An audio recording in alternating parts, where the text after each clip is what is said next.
Welcome, Marielle. Welcome, Krungo Kong. Yes, that's correct. Thank you very much for understanding.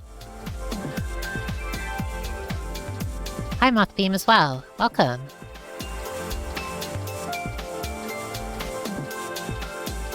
Hey, Marielle, I'm not that short. Just saying. Also, yes, this music is from Tetris Effect. Every once in a while I add a new song or two to the playlist.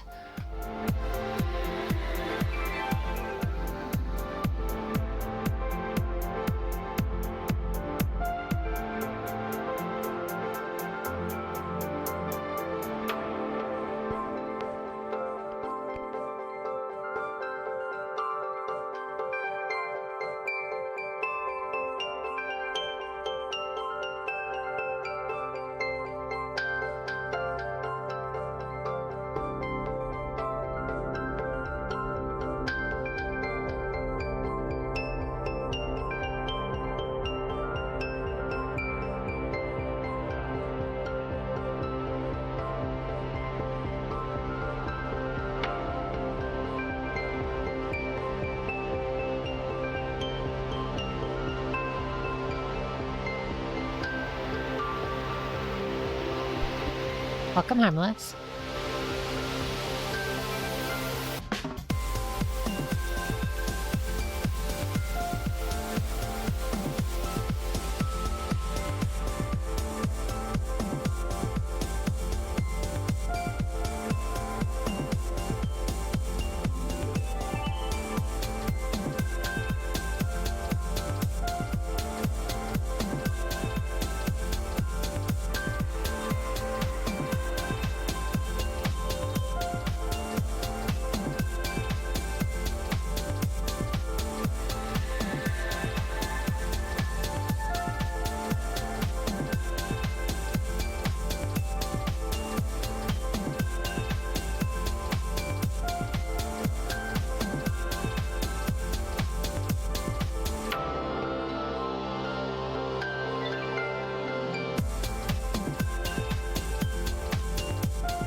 Yeah, this is chill.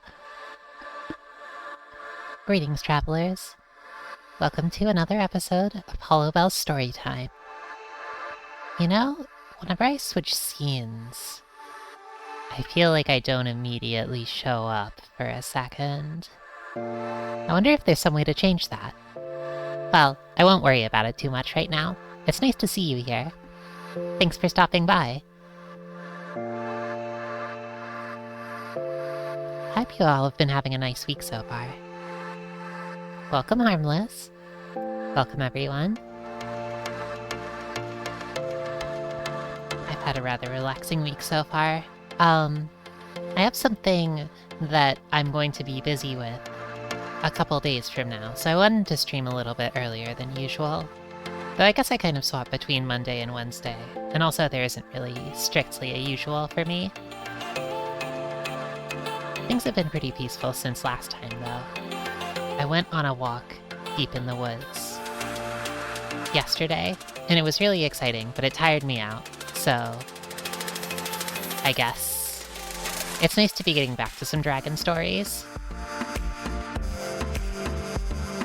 But Hollowbel, you normally go on walks in the woods? Well, it still tires me out. Don't worry about it.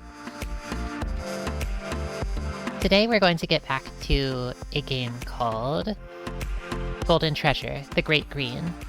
You've probably... I feel like everyone here has been around for at least one of the streams, but at least as far as I remember. Everyone in chat, at least. But if you weren't, then this is a story where... this is a story about a young dragon in a world of dragons and all sorts of life, including, as well, humans. In the last episode, our dragon grew out of sort of early childhood into being a teenager. They sort of traveled a valley that was like full of all sorts of creatures, including the rather dangerous tailless, also known as humans, and escaped with their life intact just in time, and just barely. Now they're in a beautiful grand forest called the Great Green, which is in the title of the game, and they met all kinds of interesting creatures last time too, as a newly draconic teenager. Well, newly a teenager. They've been a dragon their whole life. But anyway, I'm excited to get back to it. Let's get started. And if anyone has any questions about the game, feel free to ask as well. I'd love to share more about it.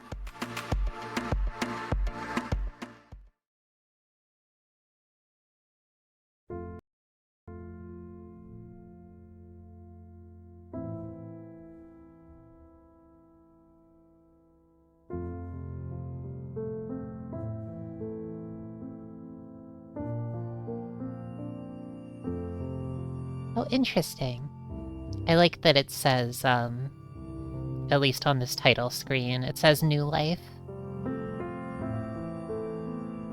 Just to kind of, you know, keep the framing right. If you didn't see, I guess we haven't set this off, but this game is a bit of a roguelike for what roguelike means in this sort of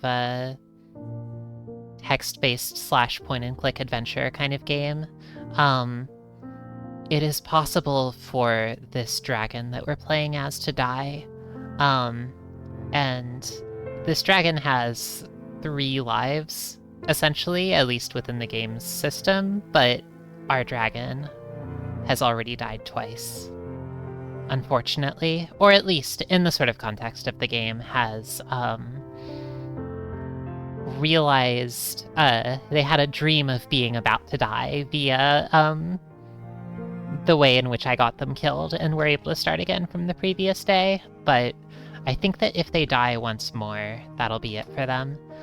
And whenever a dragon dies, you have to start from the beginning of the game if you want to play as a new dragon. But this dragon will remember from their previous life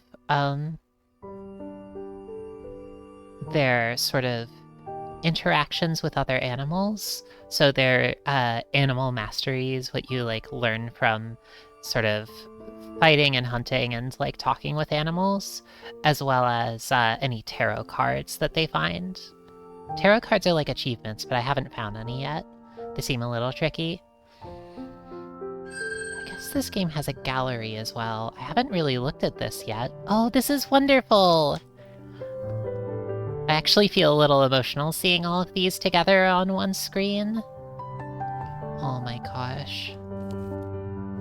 Our beautiful little dragon, newly hatched from their egg.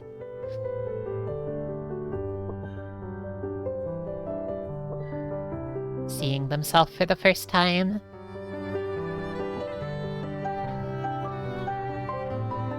Their first flight. Well, actually, I didn't do this. This is an option. You can choose to have the dragon fly. My guess was that they were going to fall and injure themselves, but it looks like it is possible for them to take the leap. The white-black. This menace of a bird. Being all insulting when we, met them for the first time. These birds are quite witty, and they can be, at least this one was a little mean-spirited, but I think that's fine.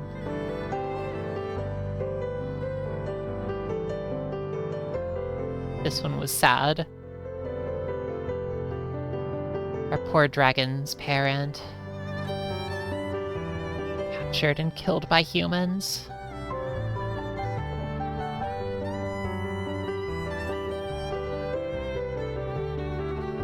Starry Night.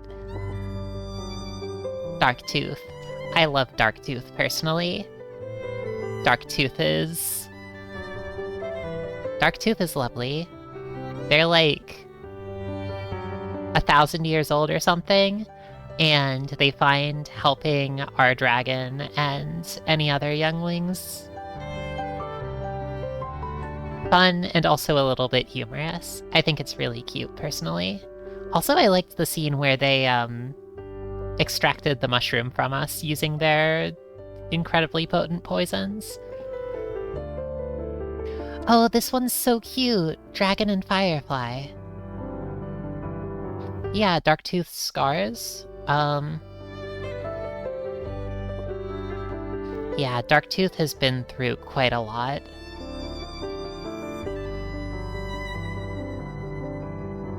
You can see they all kind of, at least most of these look like claw wounds, and yet, Darktooth is still at it. Our dragon meeting a fairy.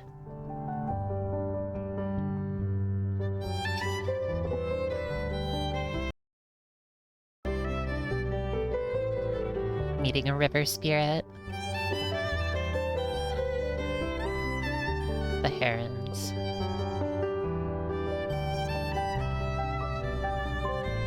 All of the creatures in, I guess in the gallery have, human names, sort of human names for the species rather than the names in universe. I forget the name of this creature, the deer. Here's some human children playing. Welcome, Koja. What? Thank you.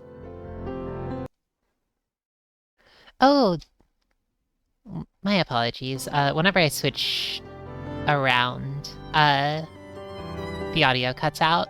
But thank you for the subscription, Koja.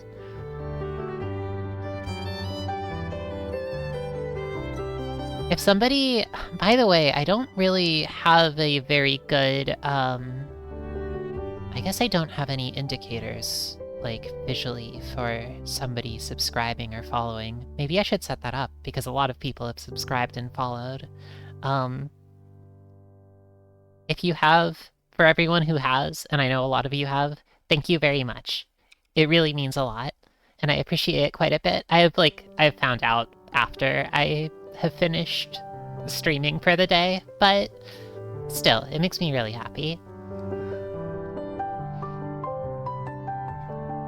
And here we go, our dragon's entrance to the Great Green towards the end of our last session, exiting Heartbone Valley, the place all of these pictures from the start of the game took place, into a deep and beautiful forest. Oh, here's our little stinker of a younger sibling, Twist. They were so cute. But we defeated them in a riddle contest. Here's some imprisoned sheep, captured by humans. Oh, the deer. Aww, the sickly dragon. I guess this is getting into all sorts of, contextual images, so I don't need to go through all of these. Are there any, maybe... Oh, yes! I guess before we start playing again, here is our first sort of early view of the Great Green after taking a long hibernation, and our dragon's reappearance, now that they've rested for a while and become a sort of our equivalent to a teenager.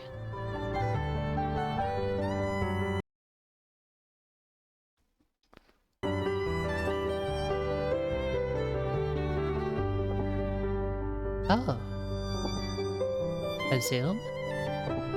I guess that's it.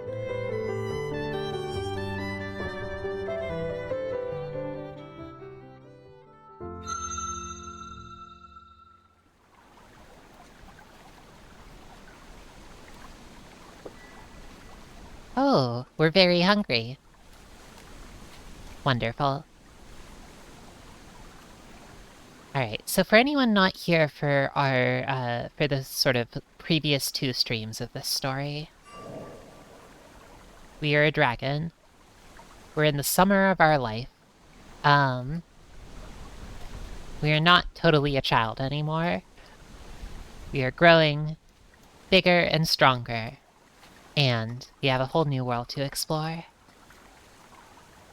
We are strong and healthy, as we can tell by the frame of this sort of interface being, like, sparkly and the eyes being blue. They get warmer and redder the more damage we take, so they'll sort of cycle from blue to green to yellow to orange to red, that kind of thing. However, this sort of helix here represents the dragon's hunger, and as you can see, our dragon's stomach is almost empty, so we'll need to do something about that. This menu, by the way, is the tarot cards, which are sort of like achievements. I'd like to refresh myself on these, just in case there comes an opportunity to find any of these.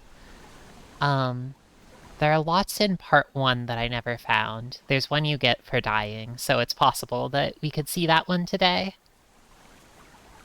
In part 2, the tarot cards are achieved via visiting the Spirit of the Green, forging an alliance with the clan singers, bringing the Woodstriders home, discovering the truth about the Brightlings, and completing Darktooth's test of wisdom.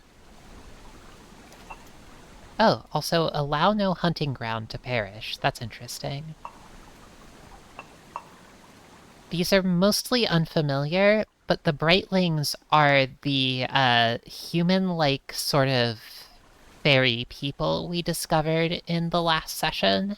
In a story which is mostly about non-human animals, the sort of, like, forest spirit-like beings appear as humans. Like, your sort of standard, human-like fairies. You know. You know the kind I'm talking about, don't you? It's a little strange that they look like humans, right? But I'm sure we'll find out what's up with them eventually. Welcome, Zeno. thanks for stopping by. We are just getting started with Golden Treasure, the Great Green. Also, Darktooth's Test of Wisdom. You all know Darktooth. I'm sure anything that we can do with them, I would love to do personally. But for now, we gotta hunt.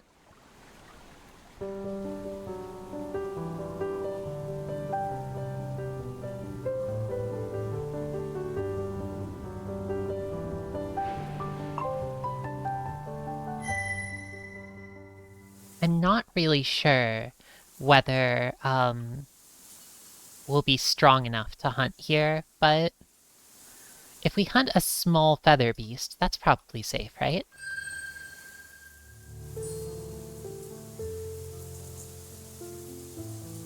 A shimmerling. This one looks really pretty.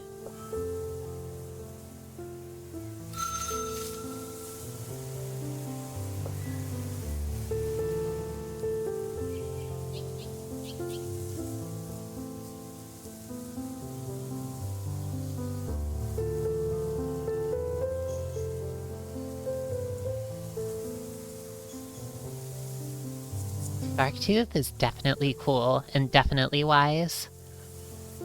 Hunting small feathered beasts is what we do in Vintage Story, and then the bears show up.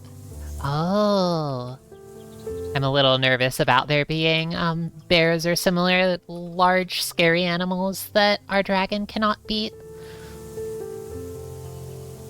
By the way, I'm curious, what is Vintage Story exactly? You've been sharing photos of it, but it looks sort of like a Minecraft-like game, but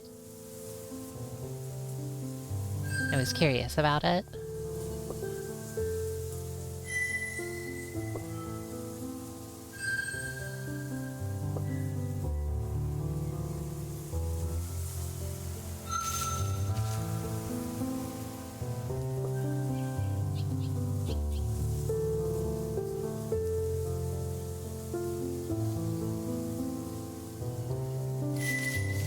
No! They escaped. Okay. I gotta hunt that one again.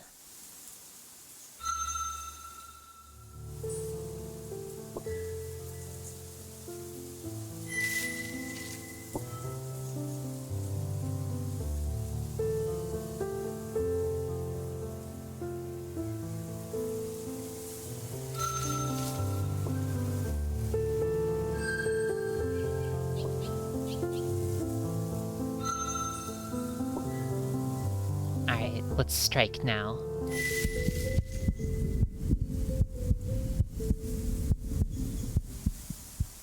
Oh. I wasn't accurate enough with the timing. Oh, I see. It looked like from the pictures you had shared of it, like Vintage Story was a sort of, like a calm and, cozy sort of game. Perhaps that is what it's like, but, something with lots of, tricky systems and simulating lots of things that are sometimes, easier to not think about. That sounds fun, honestly. It's nice to survive in a world that's difficult, isn't it? That's how I feel playing this game, at least.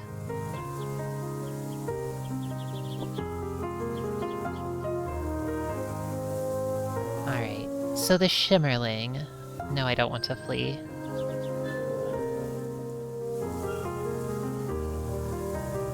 Alright, so we have an attack pattern here. It looks like air, earth, air, air, fire. As a refresher for how this game works, as far as I can tell, all enemies sort of have a set pattern of attacks that they, use in fights. By enemies, I mean animals.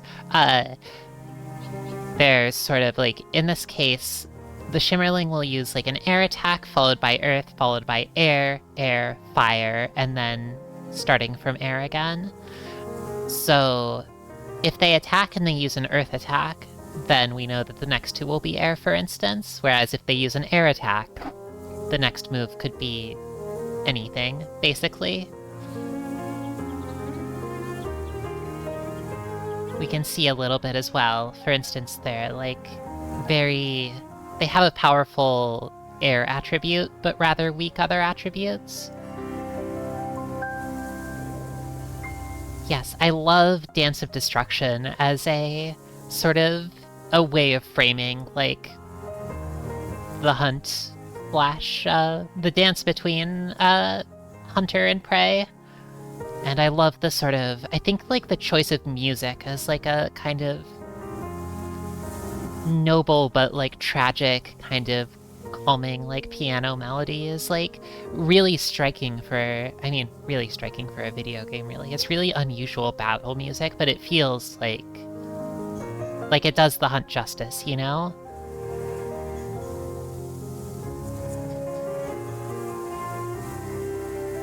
Alright, well, this one loves to use air abilities, so...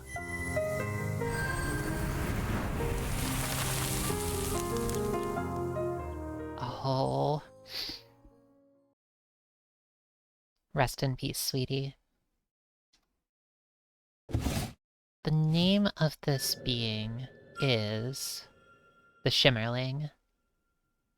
Its flesh was so delicious, its essence so sweet, that you do not even remember eating it. You are lost in a joyful frenzy. Later, you regurgitate a few of its long, elegant tail feathers, and decide to keep them as small prismatic treasures. Shimmerlings, so called for their givers' beautiful rainbow colors, which shimmer and shine in the light, are feather beasts who excel at hiding and escaping from danger. It is sung that, long ago, they invoked a great magic which made them the fairest of all feather beasts, but this blessing turned out to also be a curse. Their beautiful hues and sweet flesh made them targets for many tribes of hunting beasts.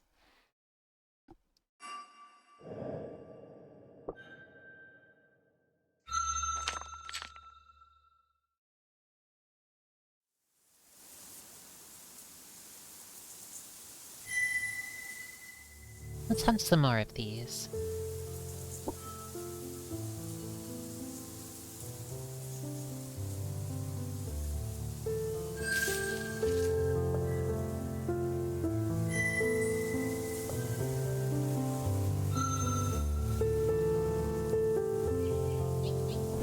So, how much do... Okay, so we've actually mastered them, or we know enough about them that this golden symbol has appeared. I guess I could have done a different character or a different animal, but I mean, at least it's reliable to hunt these ones.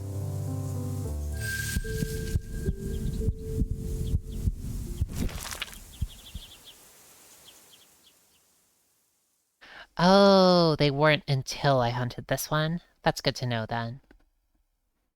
Perfect.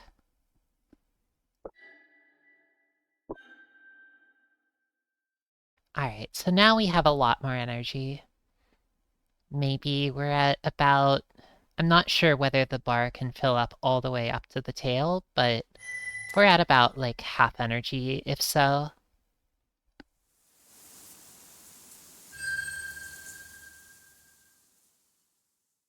Just along the bottom, okay.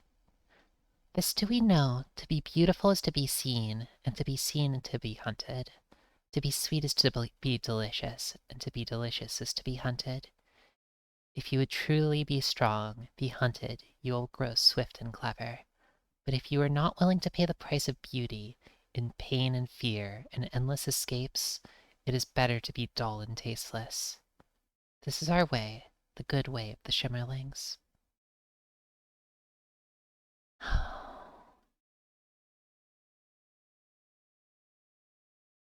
Yeah, I get that.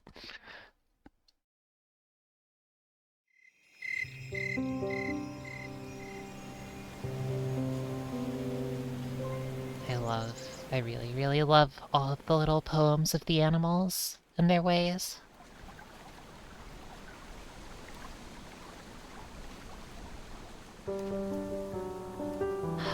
Wherever shall we go today? It appears that we've rather heavily explored these areas. For instance,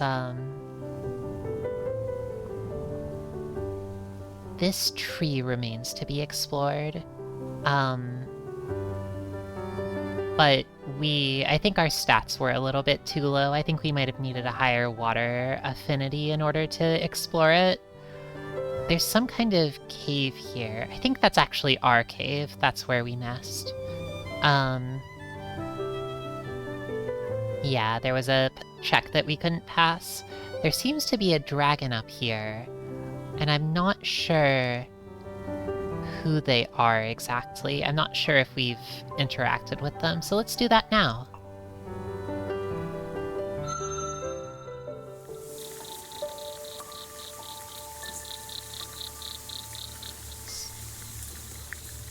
You've heard of this place in the songs of the local good beasts. Here, where the land rises, is a territory called the Skyward Reach. You're standing at the boundary mark left by its kin ruler. Sign invisible to the eye, but all too clear to the nose and tongue.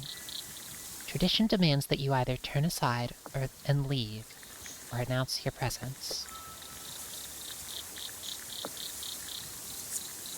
Let's announce our presence. It's the Dragon Way.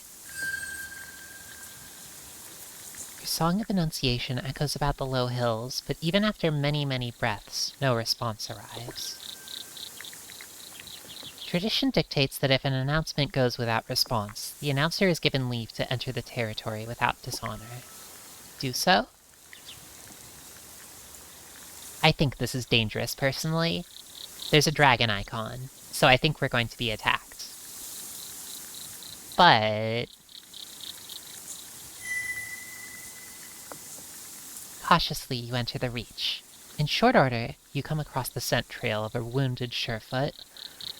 With the possibilities of further exploration and an easy meal thus unified, you follow the trail until...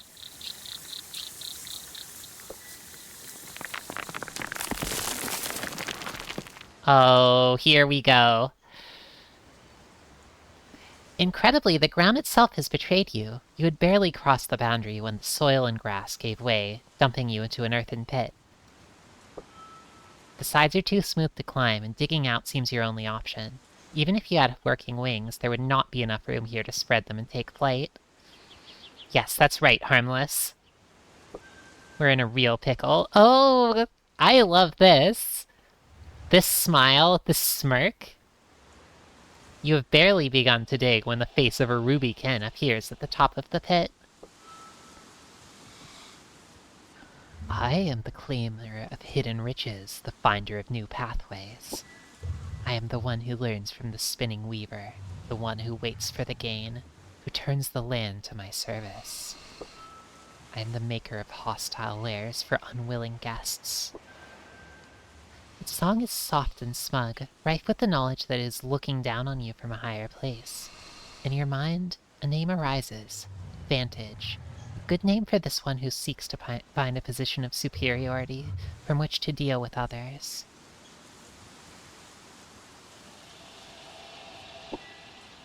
Your prospects would be grim if Vantage sought your destruction. It settles down at the edge of the pit in a relaxed position, though, and yawns widely. This serves as both a display of benign disinterest in fighting and a warning. Those teeth look rather sharp, and the breath of the Rubykin, a clan to which Vantage obviously belongs, is known to be the fiercest and most deadly of all the Drakh. What will you do?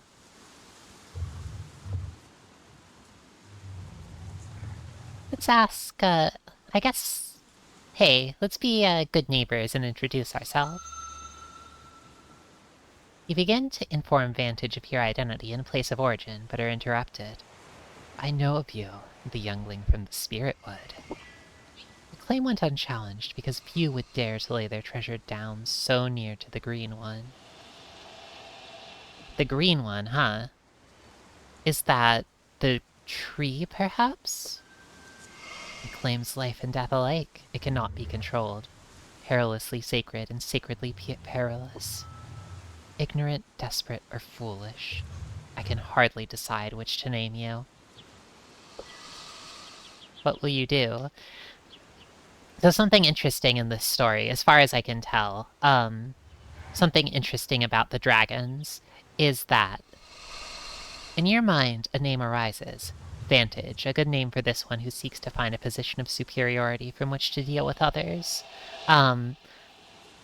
Names are not really something that dragons seem to have themselves, or like they don't seem to really name themselves exactly, as far as I can tell. Maybe they do, and maybe that's a secret, but it seems more like dragons are like a name is something in their minds by which they apply to others. For instance, Darktooth, I don't think is necessarily known as Darktooth to anybody but our dragon.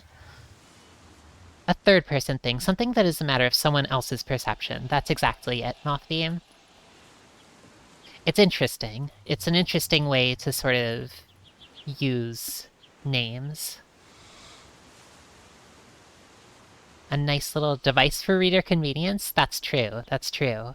It's interesting. It also means that our dragon, since, I guess that this dragon does not really have a name, like a singular name, that they are known as or anything. They have any names that others decide to give them. For instance, ignorant, desperate, or foolish. Though I suppose we could name our dragon. I wonder what Darktooth knows your dragon as? Yeah? I mean, I don't know. I'm not Darktooth. I can't say. Probably... I forget how we first met Darktooth. Maybe Darktooth would know us as... Mushroom. Or, something a little more elegant than Mushroom, perhaps? Like, if anyone has a good, if anyone has a nice name they would like to call this dragon, I would love to hear it, and I might adopt it myself. When I think about our dragon, I think about them, scarping down some mushrooms found inside a cave, and being infected by the spores because the mushroom looks delicious. Maybe we can be known as... Oh, Spore Maw! I love that, because not just mushroom, but, like, this dragon eats the mushrooms. Not only does this dragon put spores in their maw has become infected by the spores. So, thank you, Mary Elfin. That settles it. I shall call our dragon Spore Maw.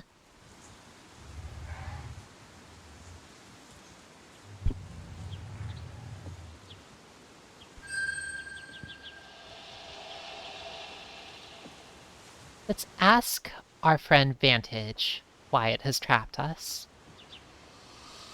I wish to learn of your way. You are one who follows tradition. Your seeking formal parley made that clear. I left your greeting song without reply.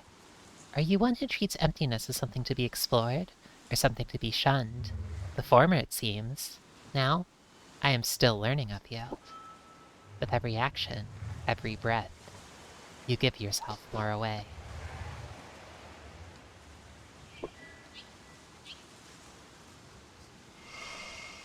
I don't really mind, personally.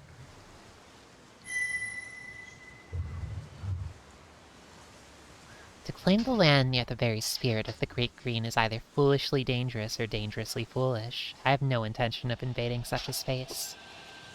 Vantage falls silent, but your request seems to have been obliquely approved. Vantage will not trouble your lands for the near future.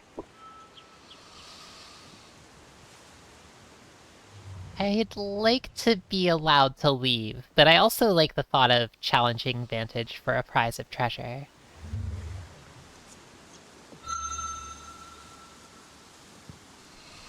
You hear Vantage's tail thump up above. You seem to have amused it.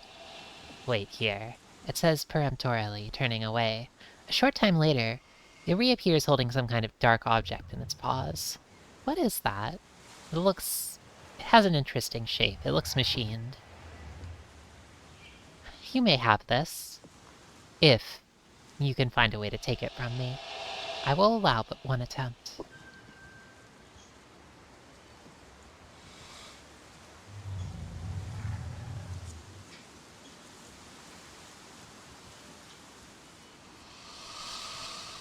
We are absolutely unable to do any of these things.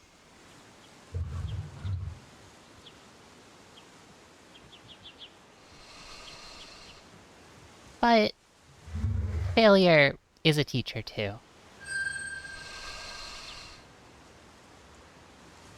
You begin to subtly feed Vantage's mind images of rest and relaxation, the sound of waterfalls, and the night wind in the grass. However, Vantage quickly realizes what you are doing and weaves a vivid tale of hunting a fleeting fur beast. Singing a song with song capitalized, as I understand it, is sort of like a means by which I don't think it's just dragons, though it might be. I'm not sure if it's dragons or like all creatures can communicate with each other. I don't want to say telepathically, but it's kind of like that. More just like a perceptiveness and understanding of each other, as far as I can tell, that like by which they're able to like wordlessly communicate with each other. Can humans sing? Can the tailless sing? Or are they too distracted by whatever nonsense the tailless get distracted by to remember that they could sing too? I wonder.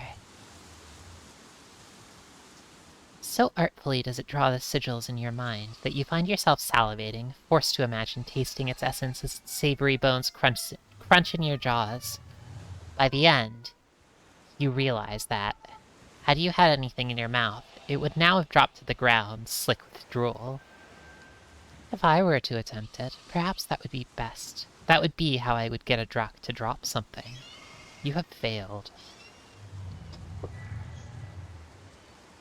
One side of the pit collapses, creating a relatively easy way out, though you do not know how Vantage caused it. Leave now. Do not return unless prepared to challenge me for my lands. The ruby Druck is gone by the time you climb out of the trap.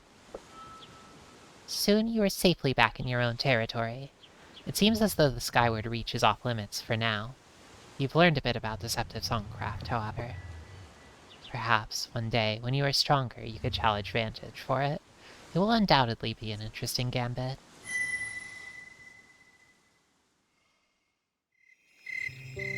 I love how, we tried to sort of,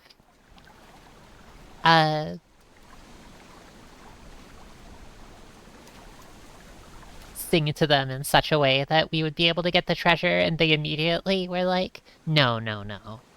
Here's how you would do it. Here's how you should be doing this. They're not a bad teacher.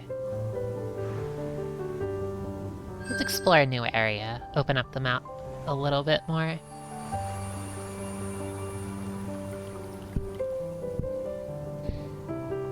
The shallow river's several tendrils give this region its name, the Four Tails. It is a healthy and diverse area with deep woodlands between bright hills, which are beginning to brown as they approach the riseward moor. Surely there is something interesting to find here.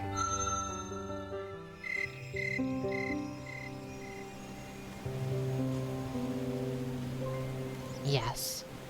We're definitely still a child.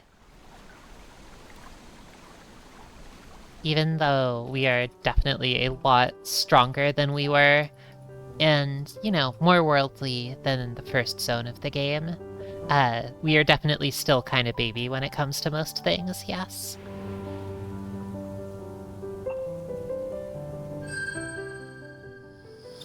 Wow, I see a treasure icon. I'll click it.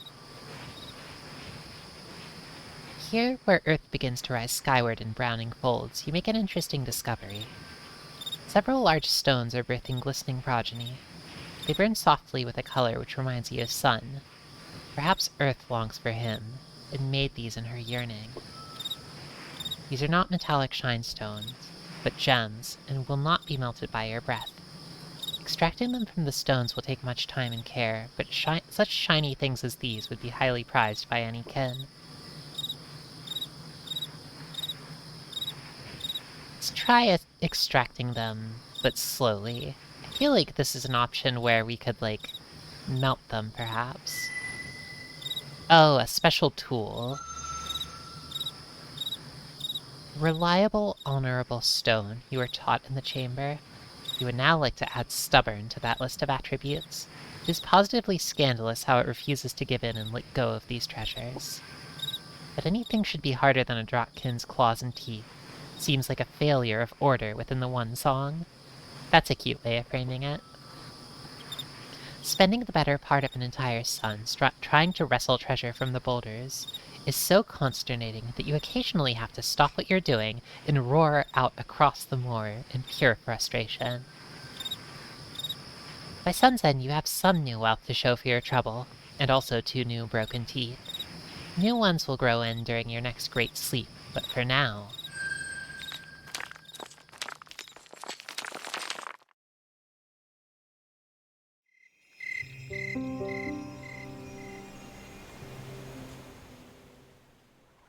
Oh, cute. Hello. It is morning. The dew-chilled breeze and sun's slow glories gradually awaken you. You rise, stretch your body, and sluggishly emerge from your lair. Yes, we've been visited. Interestingly, there's a rodent and some sort of a floating skull and a floating gem and a sigil.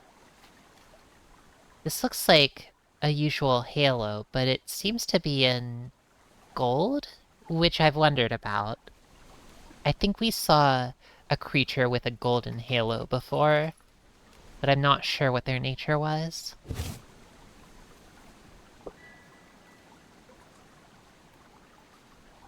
As you exit, the scent of a small fur beast crosses your snout. It is strange for such a creature to be so close to a kin's home. Soon, all becomes clear. A squeaking song of annunciation draws your attention to a small bear tail in the undergrowth. When you open your mind to it, it sings a song of great complexity for one of its small kind. It must have been long prepared. Great, great kin, here stands I, small yet winning. For bear-tail tribe, sing I to you. Taken we have, from the kin's empty lair, when not there, when not waking, this kin's shiny things. Oh, you little menace! How dare you! Now hidden away it is, gone from all near places, lost to all but bear-tails. For shiny safe return, our enemies you must kill, the deadly legless. Invaders of villages, the tail beasts. By their fangs, 3 pairs, you will be satisfied. What was the Dracs will be the Dracs again. They are tiny, and they are a menace. Are you implying something, Marielle? I am neither tiny nor a menace, so it is fine when I call other things that. Quickly you duck back into your lair and find that though your artifacts remain safe, many of your small shiny things are now gone. When you return to the bear tail, it looks you in the eye, unafraid, awaiting your response to its ultimatum. What will you reply? Consume the bear tail.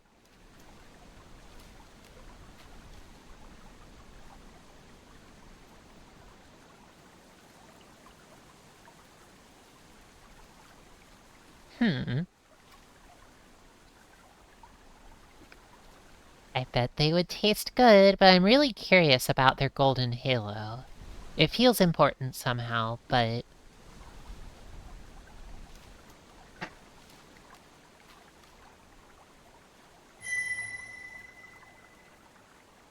Temptation to destroy this messenger of those who have taken from you is mighty, and the fire seed is rising in your throat. With difficulty, you swallow back down and reply. You risk much, your life, many lives, for my treasure. Such zeal from one so small. I will entertain your wish, though if you dare take from me again, you will find destruction. Satisfied, the bear tail vanishes into the undergrowth. Each tail beast should have 2 fangs, and 6 are needed. The sooner you slay 3 of them, the sooner you shall have your treasure back. You slam your tail into a nearby tree. The noise and pain help express your frustration at having been forced to follow the will of lesser beings.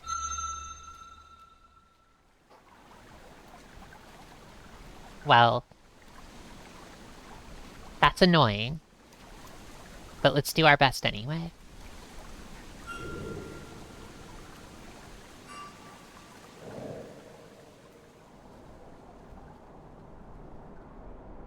That little shit took all our treasures. I was going to talk with Darktooth and learn more about the world. I was actually just about to do that. But Darktooth wants treasures. And we have no treasures.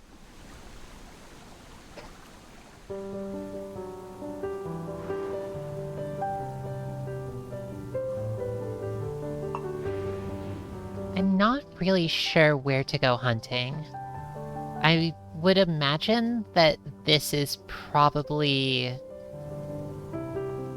Well, my thought was that these snakebite darktooths might be in this area that we're in now. Or was it... I keep calling them snakebite darktooth, but darktooth is somebody else. A snakebite, is there a text log? I forget the name.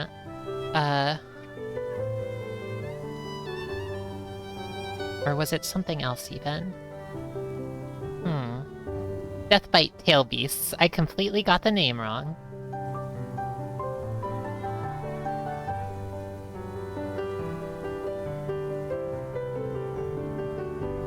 Are these mice that are, Oh no, a tail beast is a beast that is only tail and head.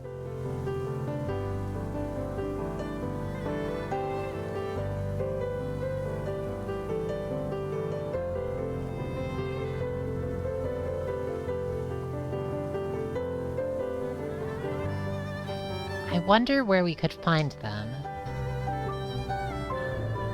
Oh, actually, here we go.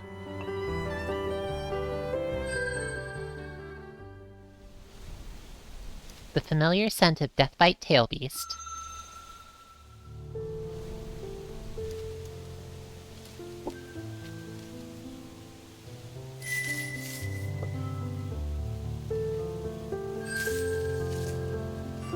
So, are we fully familiar? We are. We already know plenty about the Deathbite Tailbeast.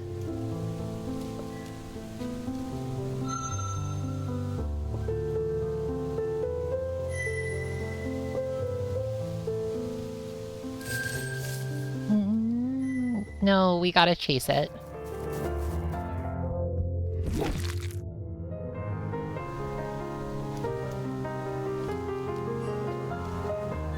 So, water, earth, water, air, earth, air.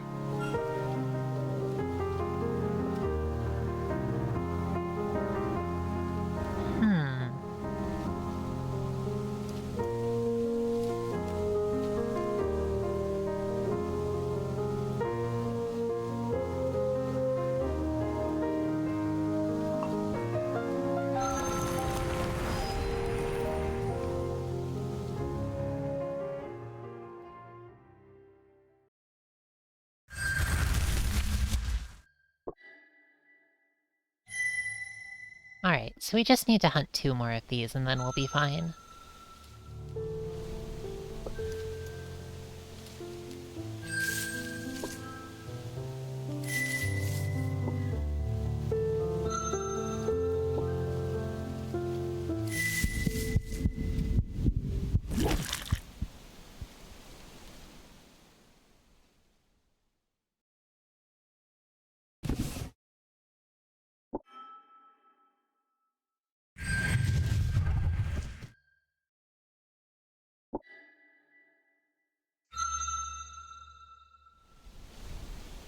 Honestly, it's not so bad to hunt these deathbite tail beasts.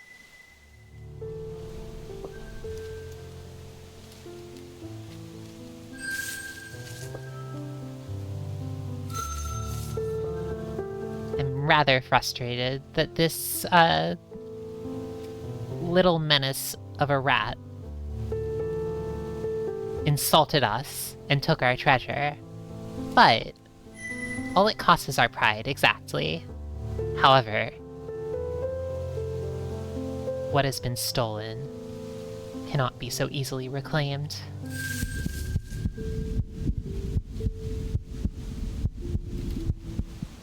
Oh. The timing was no good.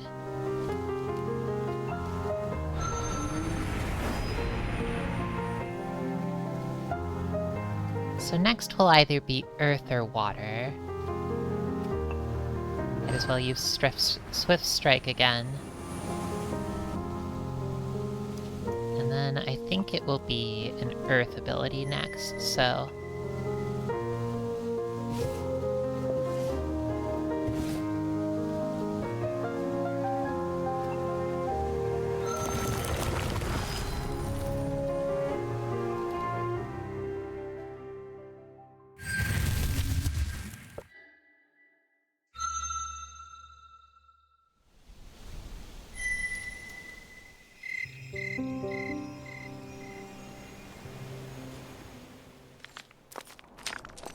As you return to your lair, you place the final thing in the entrance, fulfilling the demand of the bear-tails. When you awaken in the morning, the treasure they stole has been returned to you. You are ashamed at having to do their bidding, but the sight of a glimmering pile of shiny things helps ease your pain. I'll get them back one day. Swear it.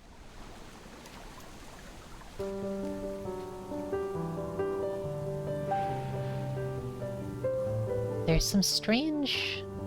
It's interesting to see these symbols here. There's no hunting ground, but there is a bark beast.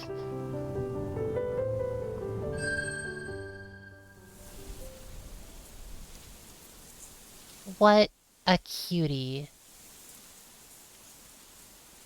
A clan singer. A clan singer is a nice name for them.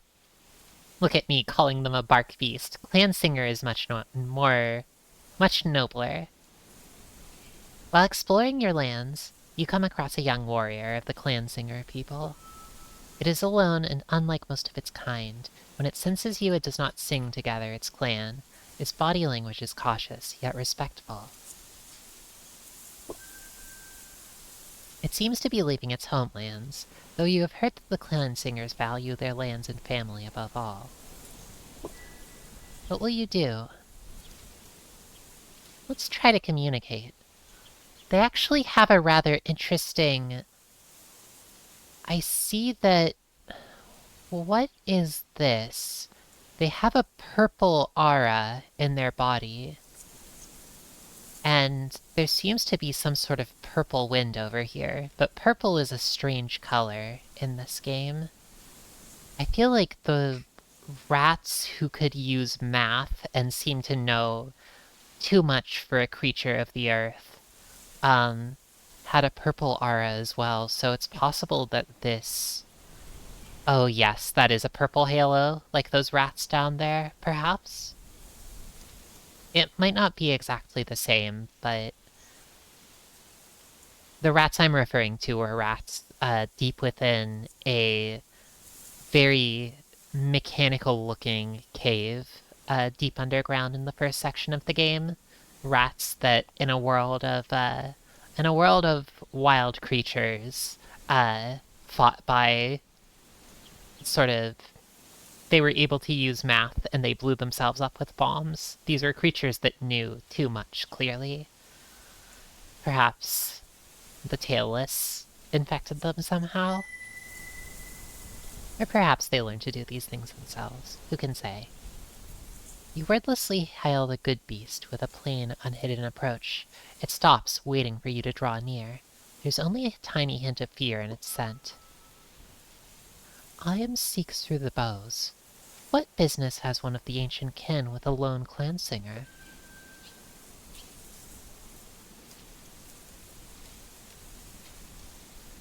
There are all sorts of things we can do.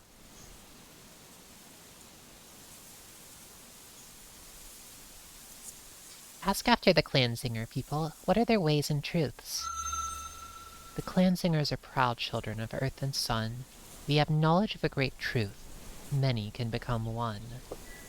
We join together to hunt greater prey, as all know. Even the great grazers are not safe from us when we see with many eyes, hear with many ears, and strike with many fangs. When we succeed, we celebrate with crystal pure song, and sleep, drunk with warm flesh. But the truth of the many in one goes beyond this. We form bonds with each other, in which a new essence is created, the spirit of the clan. Each clan has a different spirit, bound by love and defined by the wisdom of its members. From birth, we are taught not only to survive, but to love our clan, to love our prey, to love rich earth and clear night and the scent of our creators. Our people are found all over the Great Mother's body, and our song echoes from every green. More proof that we are beloved of earth can never be given. They seem nice. I'll ask why its people sing to moon. We do not sing to moon. That is a false truth. We sing upwards so that the sound goes out among the air paths, traveling far before it falls back to blessed earth and other ears, and we sing on the bright moon-drenched nights, for that is when it is easiest to hunt, and the land is at its most beautiful. Our praise, though, is not to moon, but to our honorable prey, who has given its life so that we may live, and to our clan and to earth, great mother of us all. We've learned more about the way of the clan singers. I do wonder, though. Ask the clan singer why it is leaving the lands of its people. I am loved by my wise birther creator and bold giver creator, and safe in the embrace of my clan. This land is rich and good. You indeed would leave such wealth. However, it is the way of the clan singers that only the worthy may do the dance of creation. Only the mightiest birther and the mightiest giver may join together to make the future. In this way, we pass down strength to those who come after us. The noble desire to create has arisen within me, and as I am related to the rest of the clan, I must seek out a stranger whose heart I will hunt, and who will hunt mine, and we shall become one, forging a new clan, and bringing the song of my people to new lands. Most are content to live and die in their birth clan, but to bravely enter the unknown is the price one must pay, if one wishes to pass on their essence. I will create, or I will perish. So have I sworn, and sundered the bonds of my birth clan. Nope, you're not late, Helios. Welcome. We have started this story about an hour ago, but we are just, I guess our dragon, Sporemaw, is exploring the Great Green, and they've come across a clan singer. This beautiful creature up here. We're exploring this beautiful forest that we found ourselves in the second third of the game. I am cold and alone now, but I have chosen this path, and will walk it with sure paws and clear eyes.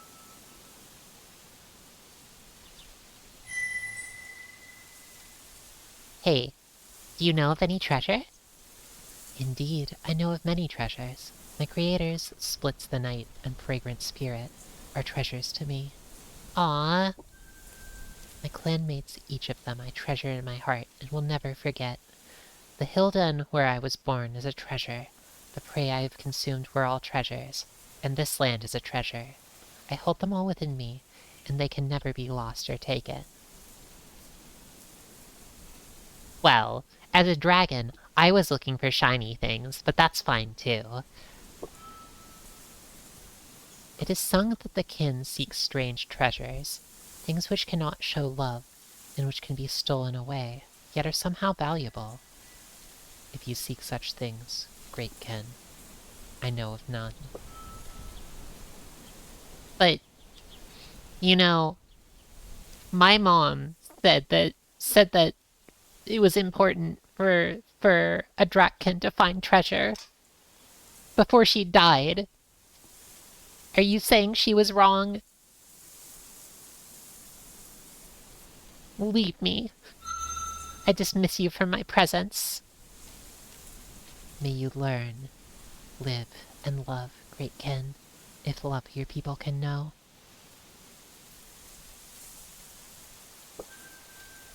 It continues on its way with the easy loping gait of a long-distance traveler. You never see nor smell it again.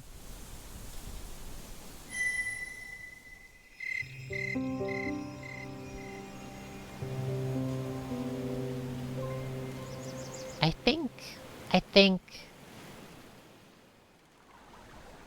our dear dragon Sporma is being introduced to new perspectives.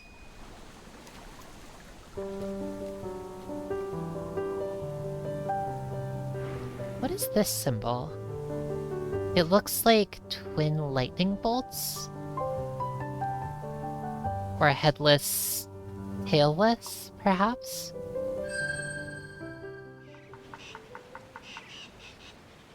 Oh, wow, this is beautiful. On this new sun, the great green takes you to an ancient tree, large in stature and ripe with feather beast and fur beast. Like so.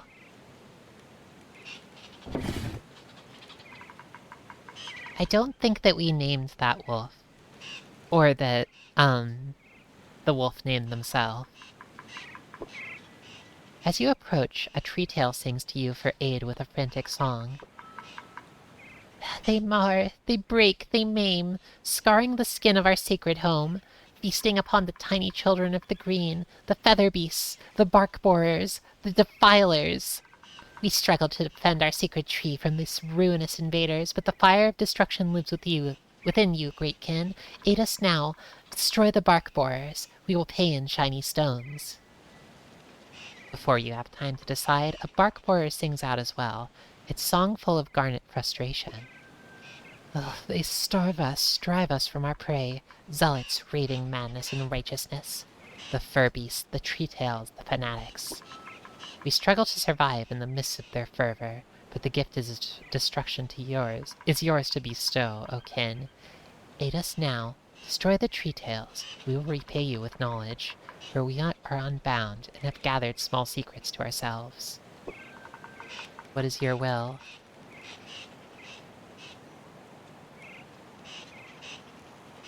Sing a song of aid to the tree tails, sing a song of aid to the bark borers, threaten to destroy the great tree itself with your flaming breath, and refuse to involve yourself in this petty dispute.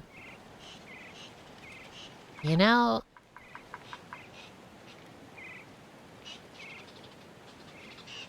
this one's funny. You inhale deeply, shaping the fire within. As the pure flame licks the edges of your maw, you cast out your song. Hear me now, lesser beasts. This kin has no time for petty quarrels. If this flame matures, the great tree falls, and your audacious interruptions with it. Losing of the tree is in the interest of neither party, and their frustration with each other is quelled by their fear. As you listen, their songs become more harmonious, unified in apologizing for disturbing you with their foolish interests, and begging you not to destroy their livelihood, promising to share the tree with each other, if only you will show mercy. Alright. I'll accept their apology. I don't want to destroy the tree. As you allow the fire seed to move slowly back down your long neck and into your gullet, the beastlings reach a quick consensus. The tree tails will use their gentler paws to collect food for the bark borers. This way the tree may stay healthy and the bark borers fed. Having brought peace through the shadow of destruction, you continue on your way with dignity and pride. You have gained no treasure, but your wise resolution of the dispute will not go unnoticed by others. We were able to create a peaceful situation, and all it took was threatening a lot of people.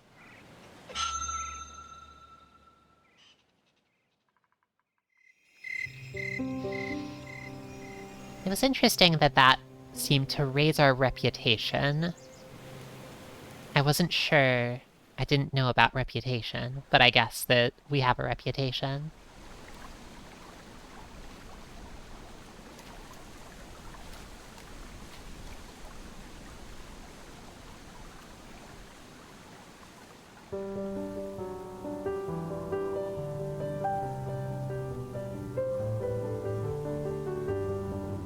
We could explore a little bit further. Oh, actually, I would like to talk with Darktooth a little bit. I don't know how much. Oh, I love to see them. We have 42 shiny things.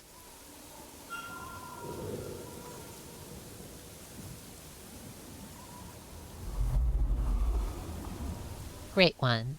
This is something I've been wondering about for quite some time. Well, basically since the last session. Great one, sing to me of the funny fairy people. Just as there are many Drakh in the world, so there are many worlds suspended in the great above. They have their own children, and the dark ocean above keeps separated what should be kept separate. The Brightlings, however, defy this. They come from a far sibling Earth, carrying a shining yet dissonant music to our world. They have never actively aided nor attacked the kin. For some reason they seem obsessed with the no-tails, taking on forms similar to no-tail birthers and joining with them, dancing, becoming one.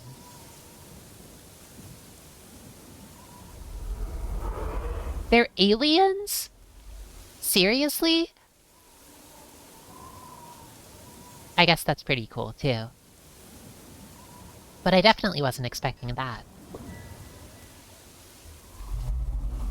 They also frequent the deep parts of the Great Green, and gather many things, tasting of them, though they never destroy, nor have any hatchlings of their kind been found. Yes, Marielle, they are space elves. They are elves from space. They came to Earth to fuck humans. Well, maybe that's not it. They came to Earth, and then they decided to fuck humans. I think that's exciting. I hope they're having fun.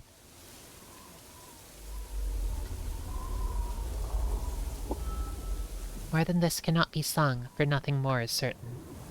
However, a young Drakh may be advised not to fear them overmuch, nor to fall prey to their seduction, as the tailless ones have. Oh, I see. It's seduction. Even if they would not harm us, it would be better if they were gone. Their overbright music was not meant for this sun, this earth. They seem nice to me, personally, but I understand the caution.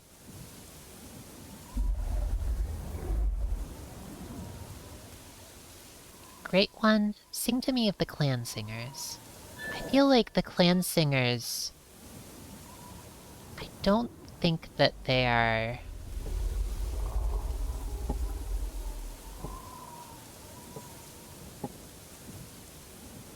creatures you are able to master and also, as far as I know, hunt appear out here. No, the clan singers are here too. A clan singer, sometimes simply called a singer for its beautiful voice, which fills the air at times of victory, at times of joy, and on moon-stained hunting nights. Their music echoes throughout the Great Green, carrying the voice of their people. They live together in clans, which are to them a sacred institution, and they hunt and fight together. Beloved children of Great Mother Earth, they possess a noble bearing, and are both intelligent and honorable. Even a great lumberer would not dare to challenge an entire clan of singers. Only when alone are they vulnerable to attack by any normal animal, and even then they are not gentle foes. The clan singers, makers of the soaring, many-voiced music, are fur beasts who reject the way of solitude, embraced by strong beings such as the lumberer, the slide claw, and the kin.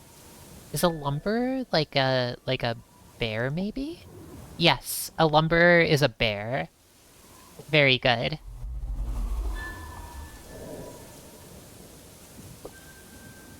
Instead, they bind themselves, linking their destinies together. Even the mighty lumberers and hillbacks fear them when they walk as one in essence, though many in form. They claim to have discovered love, a force which makes two as strong as three, and many as strong as many more.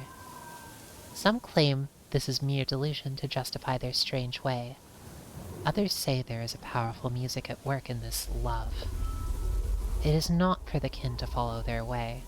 Were we to bind ourselves to other kin, the land would not endure, and were we to bind ourselves to other beings, our kin essence would languish, and we would become weak and complacent, ripe for destruction. The love of the clan singers gives them strength, but it can also be used to defeat them. They care for their clanmates, and especially their young, so greatly that more than one Drakh has defeated powerful chieftains of their kind simply by threatening that which they love. Still, the clan singers are an honorable people in their way. They never resort to falsehood, bravely battled mighty enemies, and their minds and hearts are pure and clean as the sky. A wise Drakh might find them useful tools, and of course the Great Green would be poorer without the beautiful songs they sang, the greatest of which can only be sung by many at once. It's interesting to hear a dragon's perspective on love. I think, in particular, were we to bind ourselves to other kin, the land would not endure, and were we to bind ourselves to other beings, our kin essence would languish, and we would become weak and complacent, ripe for destruction. Darktooth thinks it's unwise to love, because to love would make you weaker, or it would hurt the land itself. It's interesting. It shows what they value. It makes me wonder, though, were we to bind ourselves to other kin, the land would not endure. How exactly do dragons, reproduce, then? I mean, I was figuring they fucked, but maybe dragons do not raise young dragons together? Maybe they don't raise young dragons at all. I mean... Oh, whoops, I didn't mean to do that. Well, it's fine. Darktooth responds by taking it to the air. Yeah. I accidentally left Darktooth. That's a little unfortunate, but it's fine. I'm going to take a short break here, actually. I think this is a good point to pause.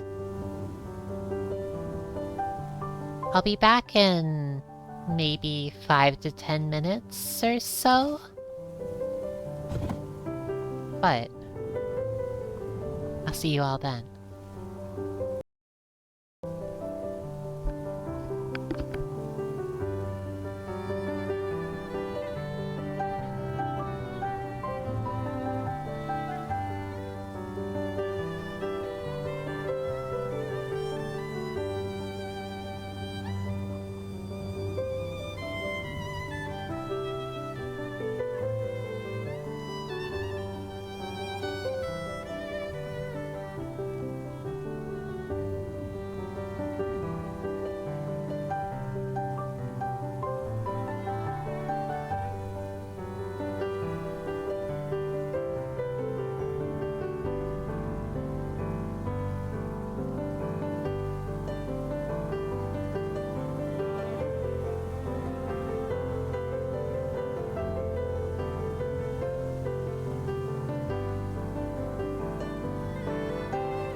My apologies. I was, in fact, on mute. But I'm back. Thank you very much, Mary Alpin. I just explored a new area, to open it up. And, well, I see some...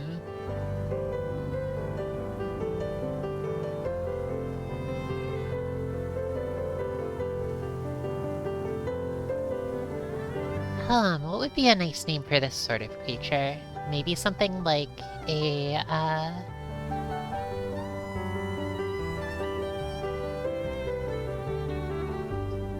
one who loves scents, maybe? Something like, a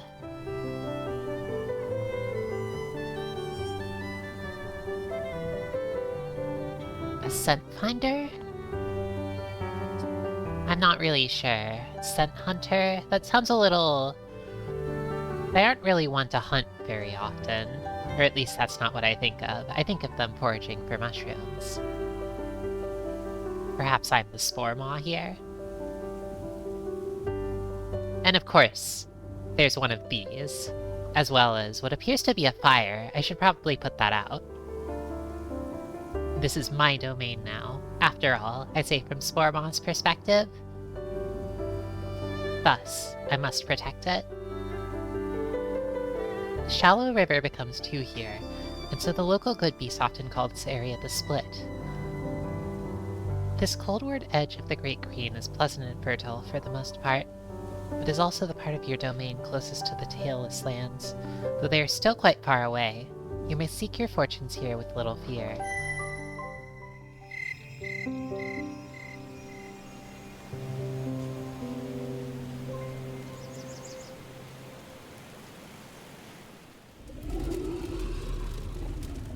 Oh, what the heck is this? The screaming song of a kin tears at the morning air. An invader has come. In accordance with tradition, it states its identity and purpose. I am the leaping bolt from heaven, over bright, over hot, consuming all. I am the dire flame which cripples the night, forcing harsh light upon shadow. I am the blinding blaze, shocking and new. In your mind, you label this brashkin Flare. O hatchling who dares claim sacred ground, your tender self is not worthy of these lands. By this tree which I have blasted to a smoke-bleeding shell, I challenge you for this domain. When son is next born, it shall belong to me. Lee, if you value your life, and survive, keep your flesh unmarred, and seek out a new dwelling. For if you are so foolish or to lay your claws against mine, I shall do to you as I have done here. Such is my song. As you follow the sound to its source, your feathers tremble and rise. Fear courses deliciously through your veins. Upon your arrival, you see that it is blasted an innocent tree into utter destruction. This poor tree looks like it's been utterly destructed.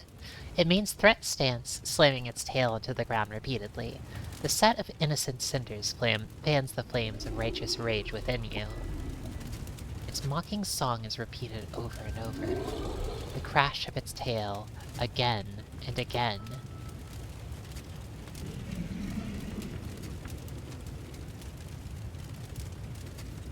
This stinker is trying to provoke. I'm going to remain calm, and then go in for the kill. While fire calls you to action, the patient, humble voice of Earth is strong enough within you to calm the flames of wrath. Observing that Flare has the high ground and is in a strong position, ready for any physical attack, you pause. Your feathers slowly relax, and fear is replaced with more helpful mental weather. You circle around it, taking in its many scars, the sense of many places upon it. This is a nomad, a kin which has not known a permanent home in quite some time. So you are not a complete fool. It sings, its thought song slightly less jagged and more curved now. My truths remain, however. I am strong in both fire and earth. I destroy easily, and am not easily destroyed. You are weaker. Surrender is wise. Well, thanks for telling me your type weakness, idiot.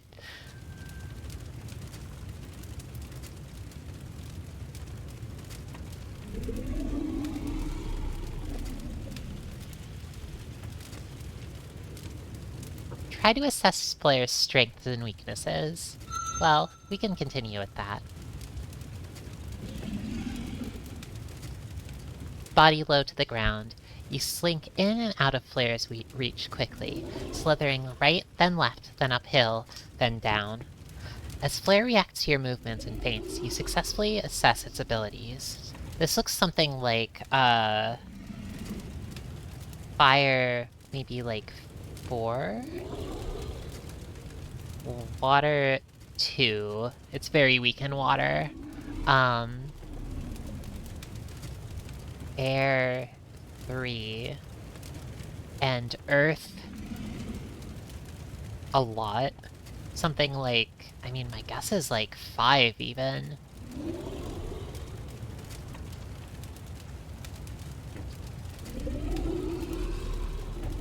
This one is quite fearsome when it comes to fire and earth. Water is their only weakness. Honestly, we are quite a bit... Compared to this dragon, we are rather outmatched. A little bit severely. But, well, at least in fire and earth. But we're stronger in water.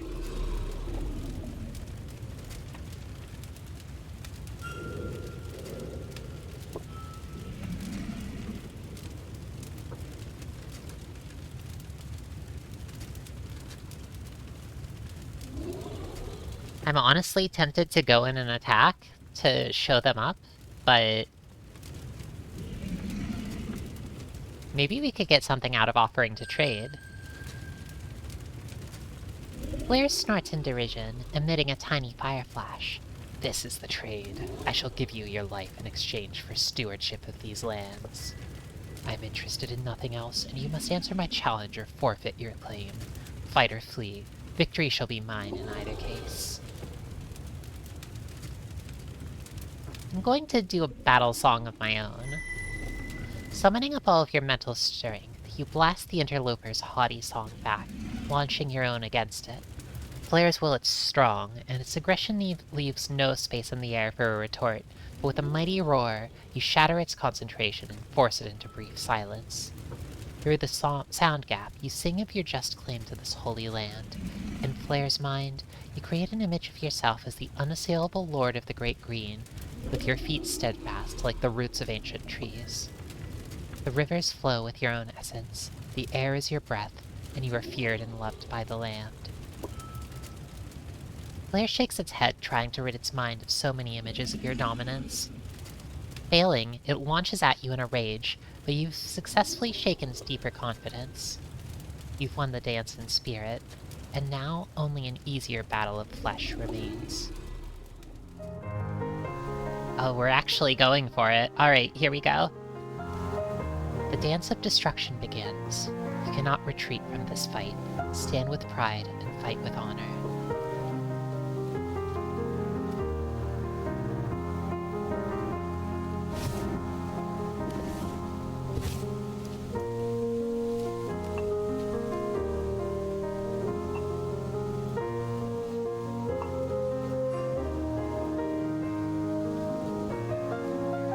What is Pacify? A water attack used during the Dance of Destruction. You move and sing in such a way that calms your opponent. Their fire mastery is moderately reduced for 3 rounds. A bonus effect. Your opponent is overwhelmed by a sense of peace and calm, preventing them from using fire attacks for 3 rounds. It costs a little energy to use, but that seems really useful. I'll do my best.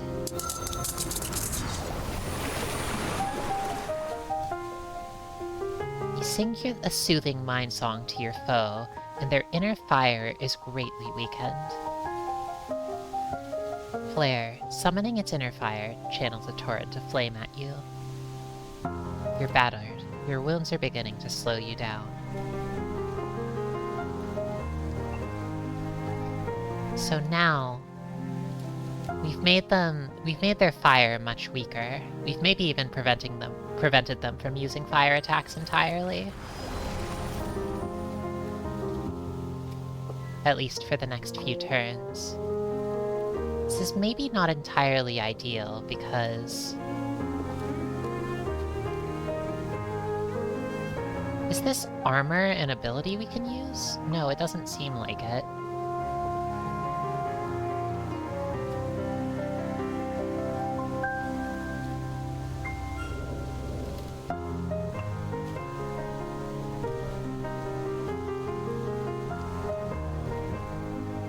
Their mastery of Earth is quite powerful, so... Oh, I didn't realize that they could use air attacks.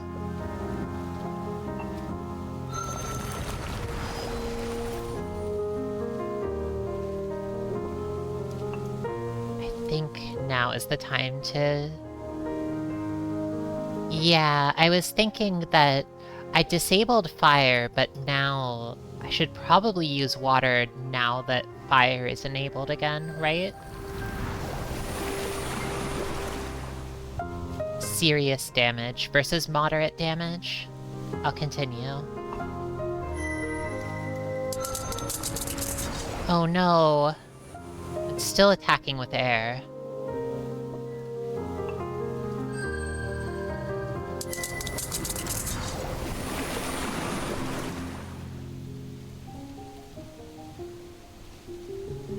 We're crippled and near destruction.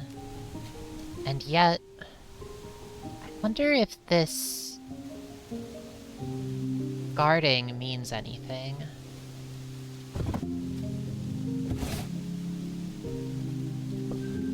Oh, the way that the, like, I think it's like a low-pass filter, is that what it's called? Or is it a high-pass? The sort of muted, like, effect of the on the music as, like, you're closer and closer to death is... brace. And hope that this will be against a fire attack. It's not. Maybe this next one will be, but... Oh no! We're almost dead, but I think this will be a fire attack.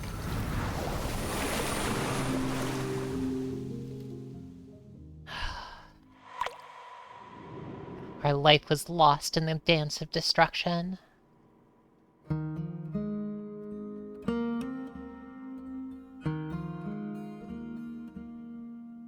You have not lost. All life moves towards death. You have lived. With each step, each breath, each choice, the world was changed by you and remade anew. Your journey is complete. Rest now in the silence and return to begin again.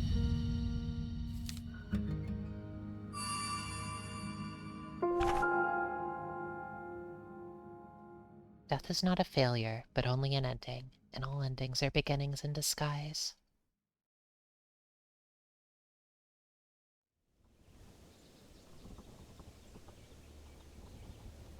Oh wow, our death stats.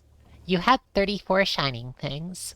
This is the first thing a dragon remembers, or thinks about, like, when they realize that they're about to die. They died with 34 shiny things. They discovered 2 unique artifacts, of which 2 were earned in this lifetime. We've earned 1 tarot card, of which 1 was earned in this lifetime. We hunted down and destroyed 2 beings, and mastered 7 of their ways. This knowledge will carry over into a new life. We kept 8 out of 8 hunting grounds, and achieved 2nd grade of mastery in fire, 3rd in water, 4th in earth, and 3rd in air. Rest in peace, Spore Maw.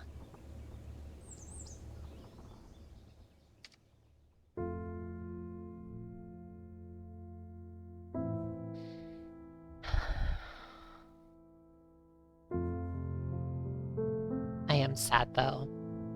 I said that a little bit, I listed all those stats because it felt like something proud, but actually really sad. I'm sorry. I'm gonna need a moment.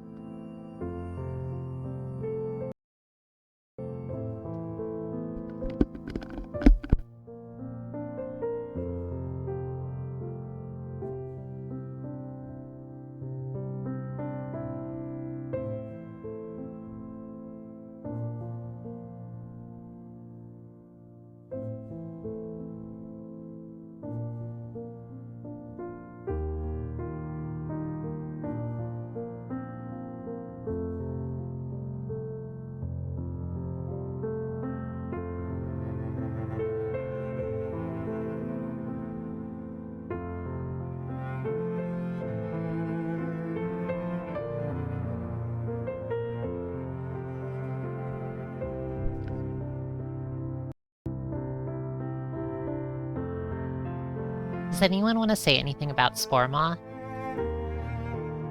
I think Spore Maw was... How do I put this?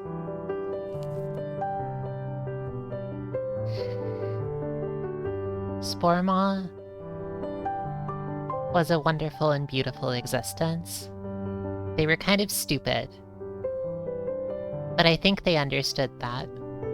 And they did their best to learn in this world anyway, even when it was harsh and cruel, from the moment of their birth.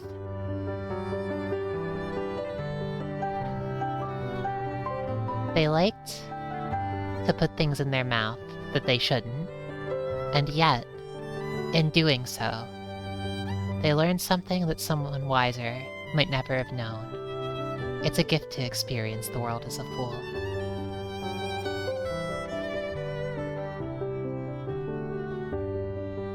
They might have lived as a fool, but they lived happy, and they died happy and slightly wiser.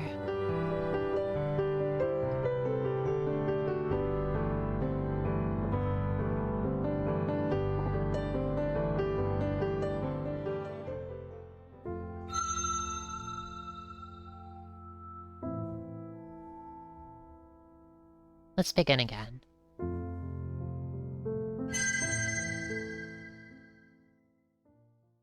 Actually,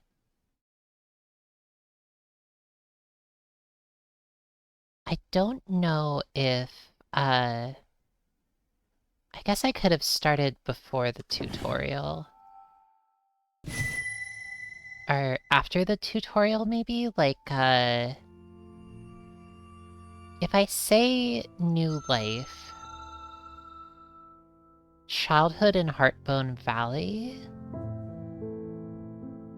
I think actually that I should start from the moment I hatched from my egg, because there's something here that, I didn't see the first time.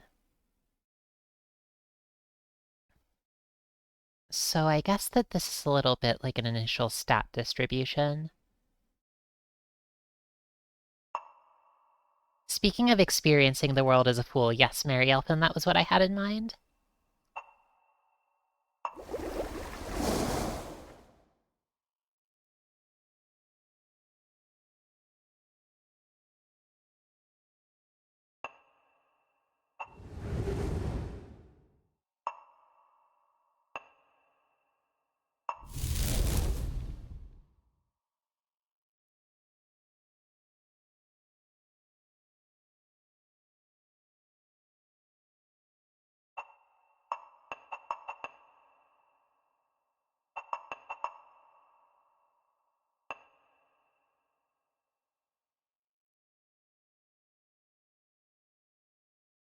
Hmm.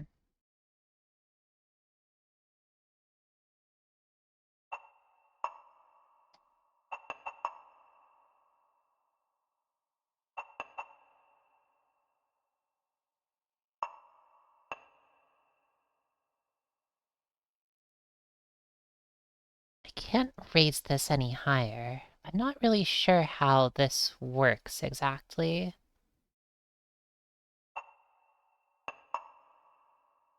Is there some limit on how much you can raise a given stat?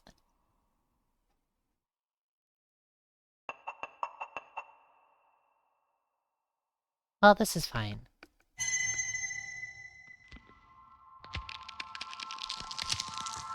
Limit based on previous playthrough, I could see that.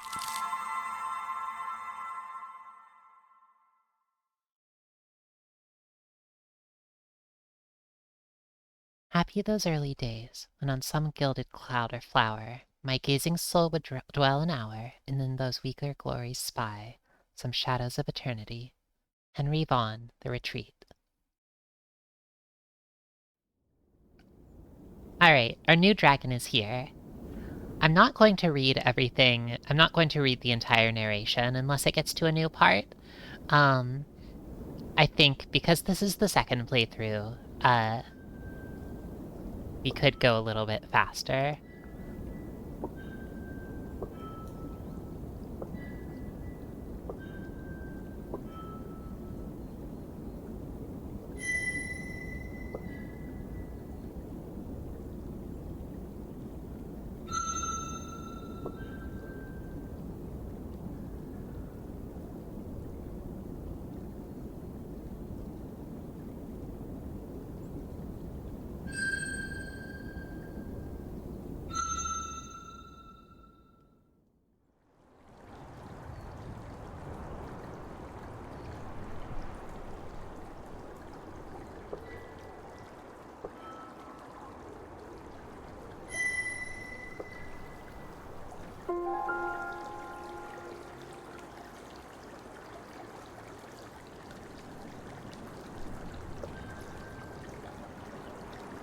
Your body, sculpted and painted by time and space, is almost beyond description.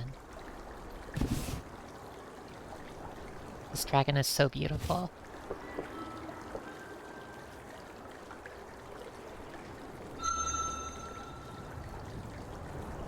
All of the four elements of reality sing out through your form. You're nothing short of gorgeous, every part of you the pinnacle of the possibilities of being, as channeled through the gauntlet of time.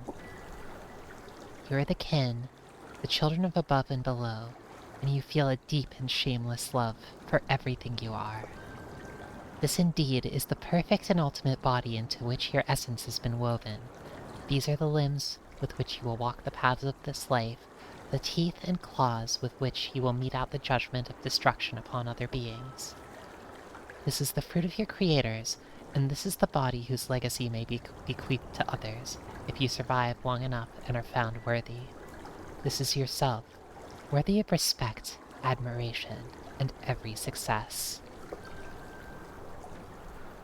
This is Golden Treasure, the Great Green, Round 2. Let's go outside. The Dragon M stance is cute.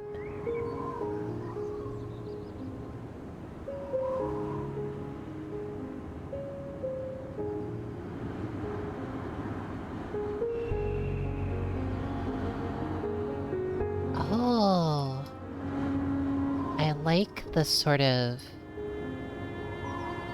the rays. These sort of boxy, I guess these are the mountains, the green boxes.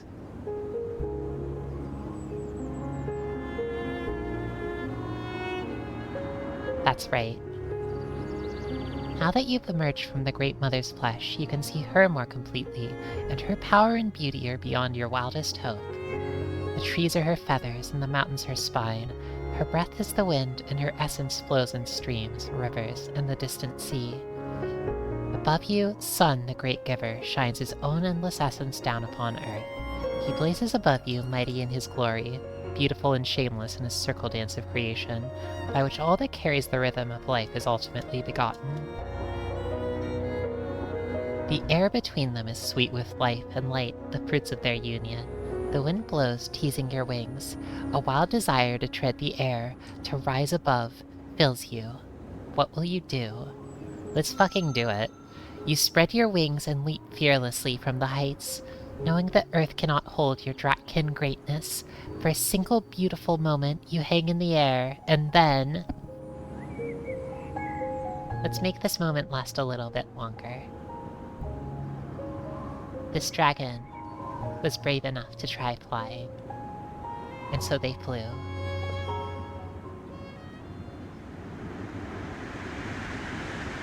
Earth rushes swiftly at you. Frantic flailing of your limbs does nothing. You tumble to the ground, crashing through treetops, then limbs, then bushes, and then the cruel, unforgiving ground.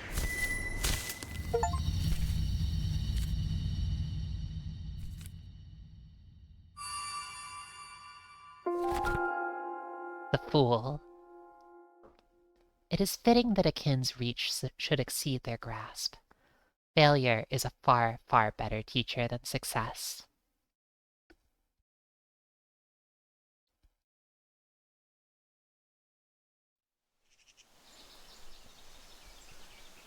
Oh, it's this little shit.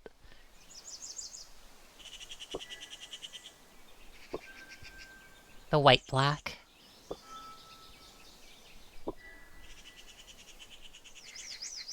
Their song is a little bit louder, or a little bit, it's a little different from last time. The mighty Drakkin once ruled over Earth, now I have seen. Earth rules their race. O thou, who tried to fly just after birth, are chained like a slave by her downward embrace. Let the shame of my song and your body's own pain teach you this: only reach for what you can attain.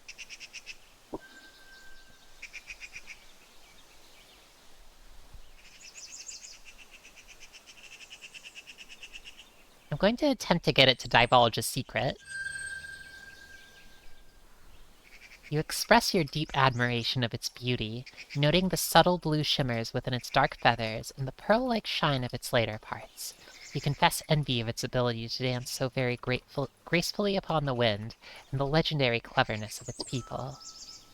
It seems that it is quite prone to flattery. Preening its feathers proudly, it sings. Truly, this hatchling knows beauty is beauty. My people know secrets. Such is our duty. In this life, you'll be known as Genius, the dragon of thinking smart and a lot. You know, could be. I'll keep that in mind. One of your Drakkin met death here today, destroyed by the tailless, so the wings say. And yet, in destruction, a secret it keeps. A treasure within its great jaws there still sleeps. As it wings away, you reflect on the power of understanding others. By appealing to the white-black's vain nature, you were able to get something valuable for a very small price. Your dignity. Its words, however, disturb you. What are the tailless, and how can they possibly be more powerful than a kin? Perhaps the kin was young, or perhaps the white-black was mistaken. Still, you cannot help but feel troubled.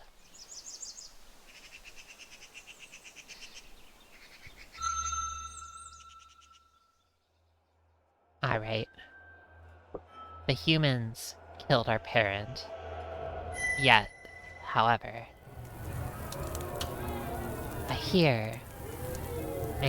I'll take the white-black's secret to heart.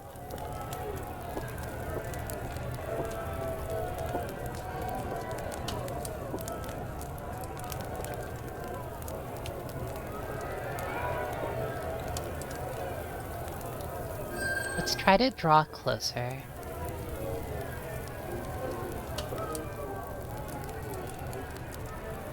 Examine the body more closely. Something is odd about the way the great kin's mouth is set, gently prying open its jaws, which are already cooling as the void spreads through the dead shell. You discover something odd.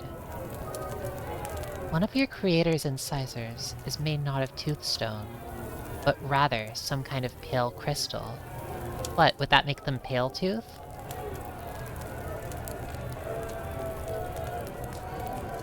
Hey, wait a second.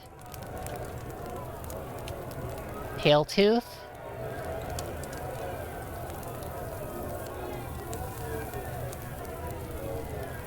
Could this be... Yes, I'm thinking about it. You know, I was wondering how dragons mated and raised their kin, and I wouldn't be surprised if, at least based on based on Darktooth's, like, descriptions, if, like, only one of them actually, like, stayed by their eggs to care for them and the other just left, you know, that sort of thing. This dragon has a single pale tooth. And a certain other dragon we've met has a single dark tooth. Your tail quivers and your head crest stands erect as you taste the air around this strange tooth. Something swims inside of your mind, like prey lurking among watery reeds. You decide to swallow the stone for now, and regurgitate it later when you've found a place to safely examine it further. One of your creator's teeth was replaced with this mysterious stone. It does not seem to be natural, and you can taste an almost ozone-flavored energy sleeping fitfully within. Perhaps another kin might be able to tell you more about this rare object. Perhaps another kin.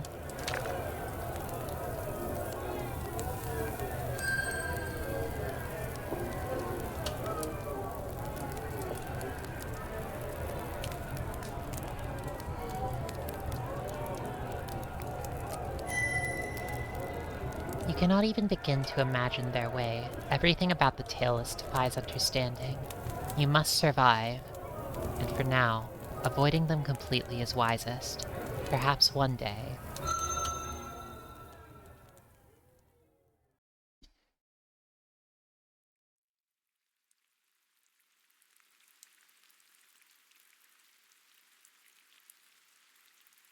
This poor dragon is heartbroken, and yet, they're curious too. It was foolishness by which they jumped from the cliffside, and yet,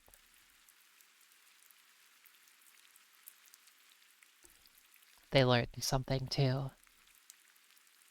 Hopefully, one day, they'll learn something that will allow them to defeat the Tailless for good.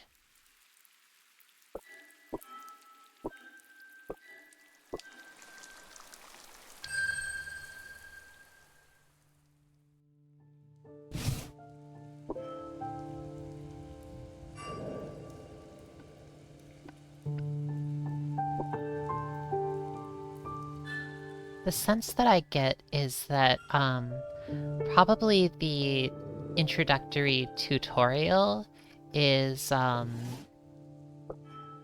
the sort of, like, character creation stuff, I guess, where you can, like, tweak the levers for each of the elements. My guess is that the amount by which you can increase the element is, like, dependent on the options in the previous step. So, like, by maxing out water, it was as though we chose all possible, like, all possible sort of water increasing options. That's my guess anyway.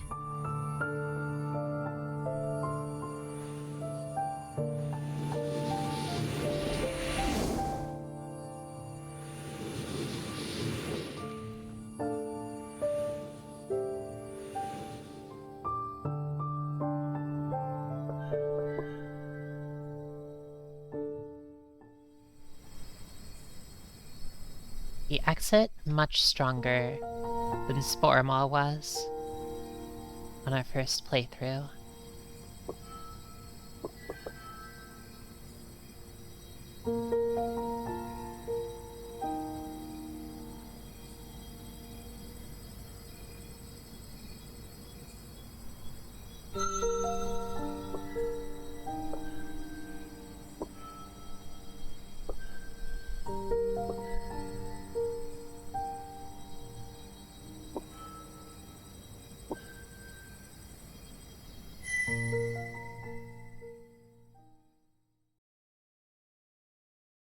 Your first sun is at an end, and it was more than you could have imagined.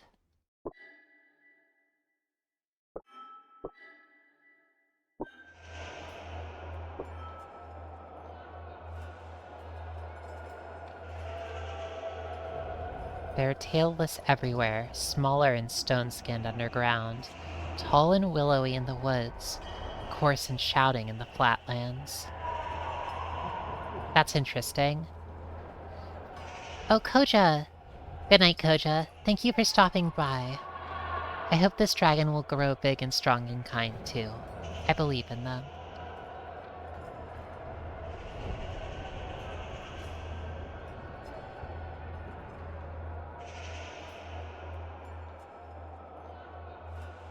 It is not your precious essence, they seek to said, however. They are roaring for the flesh of something else, something older and more powerful than even a great kin. I wonder who it is the tailless are hunting.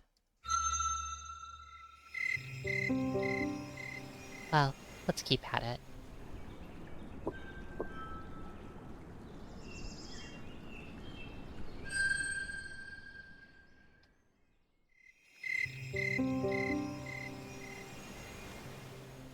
I think it'll probably be pretty straightforward to play through this initial segment. There are some things we can do a bit differently.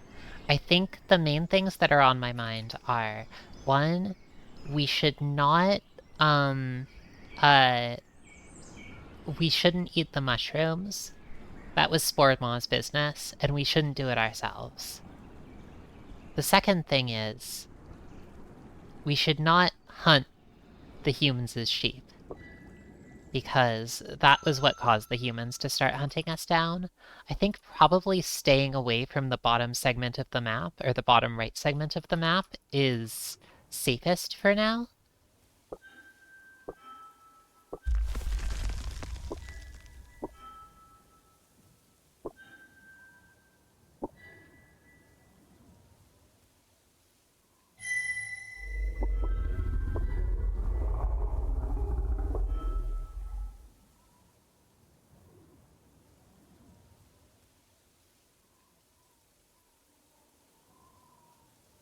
A good opportunity to see events you didn't the first time through. Yeah, exactly. I only spent a month playing as Sporema because the sort of, how do I put this? By attempting to eat some human farmers as sheep, I basically let them know that a dragon was nearby, and even though I was supposed to have like, or at least originally had 2 months in the plains, the humans like caught on and started like hunting to the point where like after I figured based on how close they were getting, a month they would have caught me. So this time, so long as we don't alert the humans, we should have about twice as much time to explore the starting area. Oh, really? Okay. Maybe I didn't actually lose that much time. It's not twice as much. Okay, that's good to know. So it's not actually 2 months. That makes things trickier, because there's a lot of the map that we didn't see. So we'll need to explore quickly and efficiently. But I think that's doable. Great One, you intend to allow me to survive this sun. I sing a song of thanksgiving for your mercy. Wisely sung. Had I intended to destroy you, I would have done so, and your body would already be within me. To instruct you would have been a waste. Instruction is for those who will live, to make use of it. Darktooth extends its long neck towards you, bringing its vast stone blue head so close you can feel the wind of its breath. You cannot help but tremble, but resist the urge to strike or flee. The elder kin flicks its tongue out, tasting the air around you, taking a moment to savor your scent. Its tail curls slowly as it settles back into the heather. Its head is turned to the side, looking away from you, as though it is singing to itself. As one sun sets, another rises. It is now but a spark, tiniest of flames. To survive, it must learn the great contradiction. To every virtue, there is an opposite which must be equally embraced. As one sun sets, another rises. And also, its head is turned to the side, looking away from you as though it's singing to itself. It does feel like Darktooth is this dragon's other parent.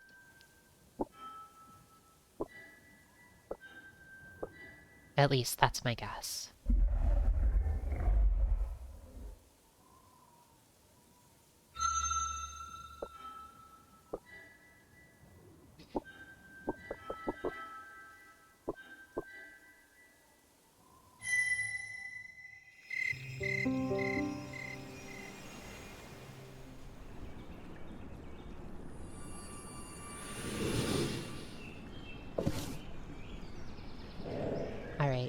already we have fire up to level 2.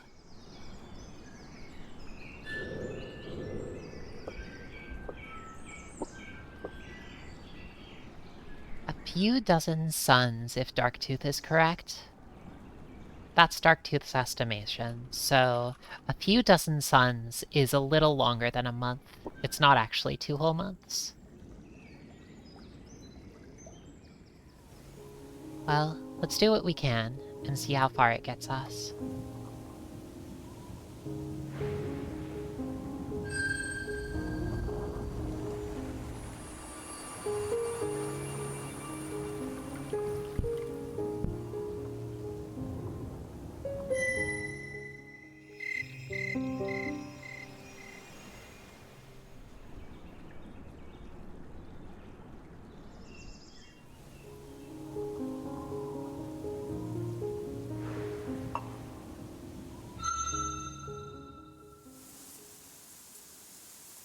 How are we looking with regards to these different creatures? It seems like we've understood Longear.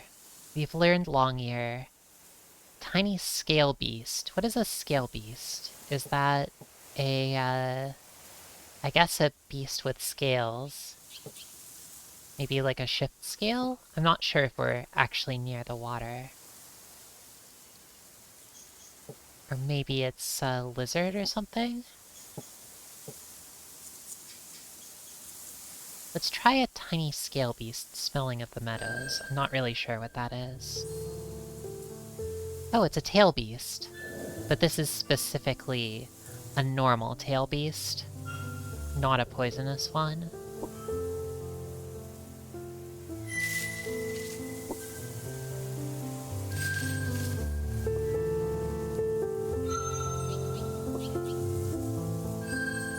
Oh no.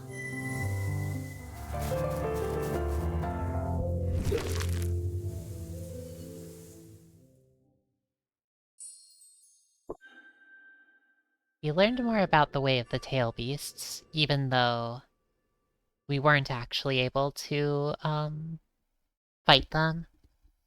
Tail beasts were, it is sung, kin to the Drak long, long ago, but they made a bargain with the sun, in which they bartered away their limbs in order to survive the Great Death, which overthrew the dominion of the kin.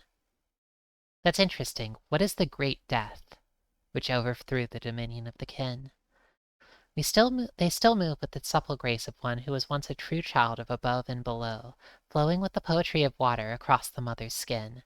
They can quickly disappear underground when threatened, and are said to possess ancient secrets, but otherwise have few defenses against one of your size and power.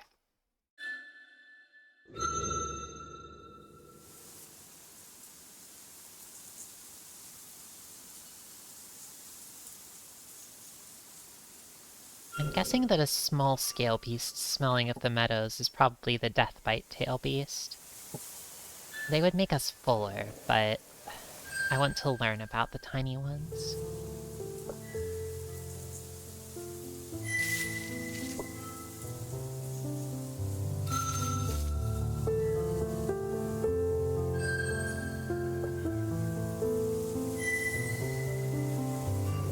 I'm not sure if there's a way to, know whether you have mastered, whether you've, like, achieved a mastery understanding of a particular creature.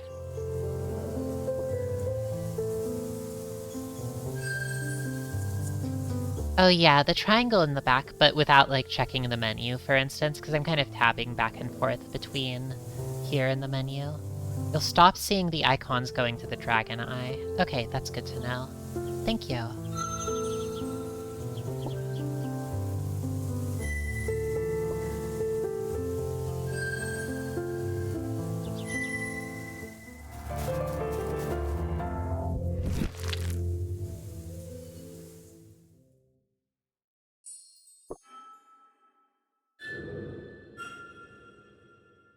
We don't fully understand the tail beasts, but we're understanding them a little bit more. I feel like, chances are we almost entirely understand them now.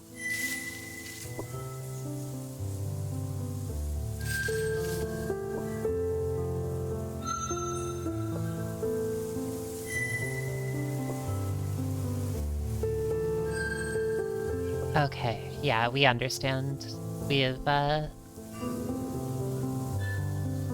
fully understood the tail beast. Their way is, when they aren't poisonous, they're not very dangerous. Well, I guess that's not their way, exactly. That's just this dragon's perspective.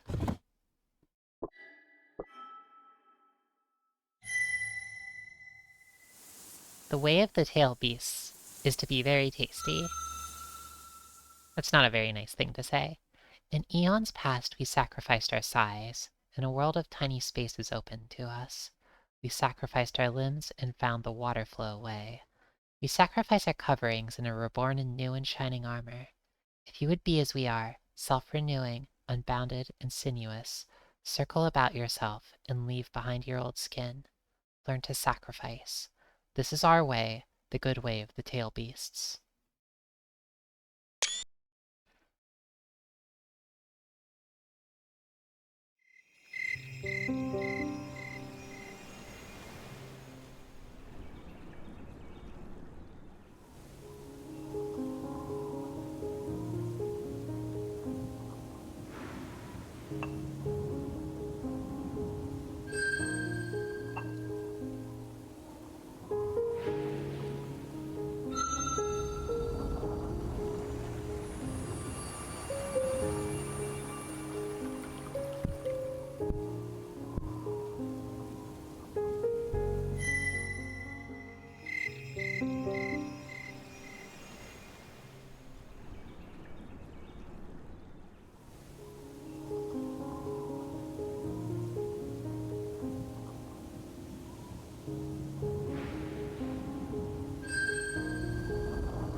And up these areas that we reached before.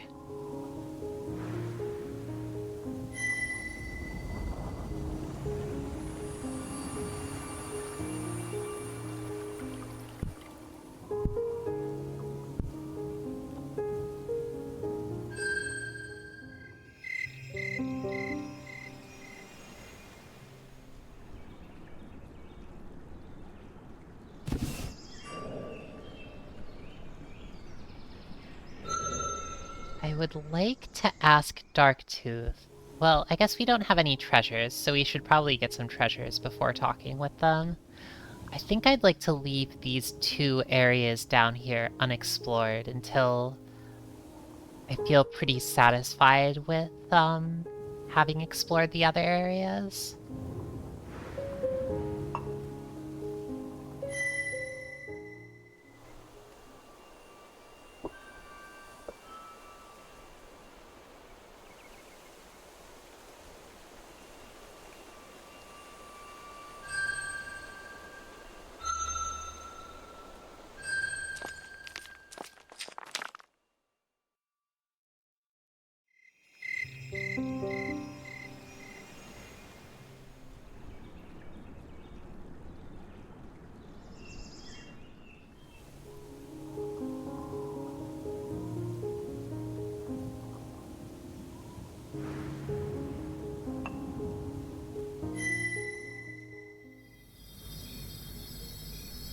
The fireflies.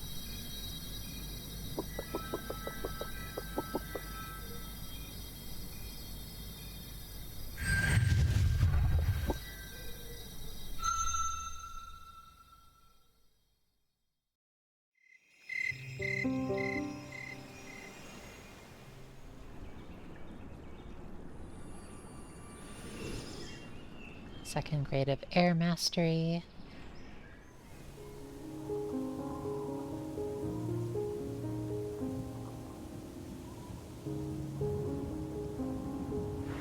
Maybe it's safest to sort of, oh no, I'm getting hungry, I see.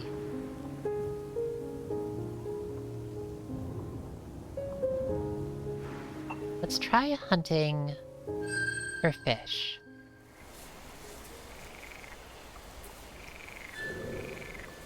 rain scale.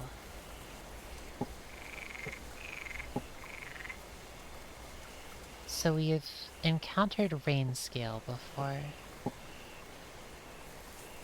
Or, no, we haven't. We just, their scent is familiar, though.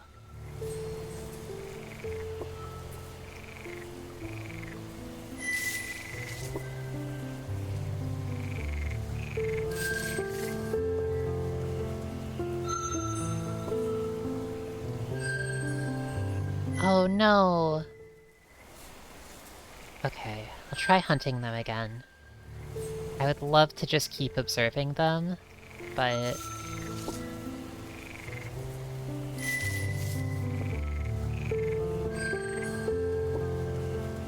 let's eat.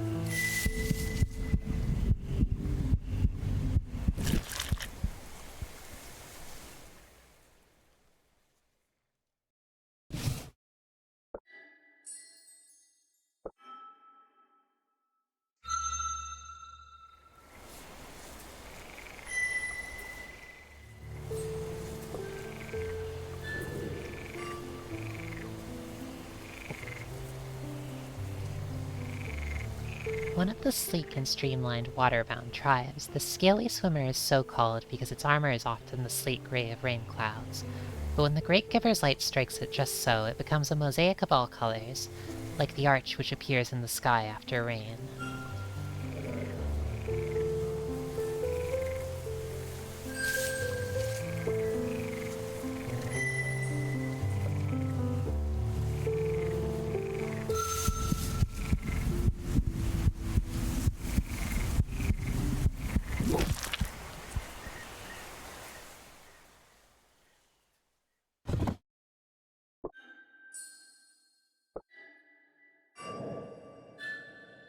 We haven't achieved mastery, but we do understand it a bit better.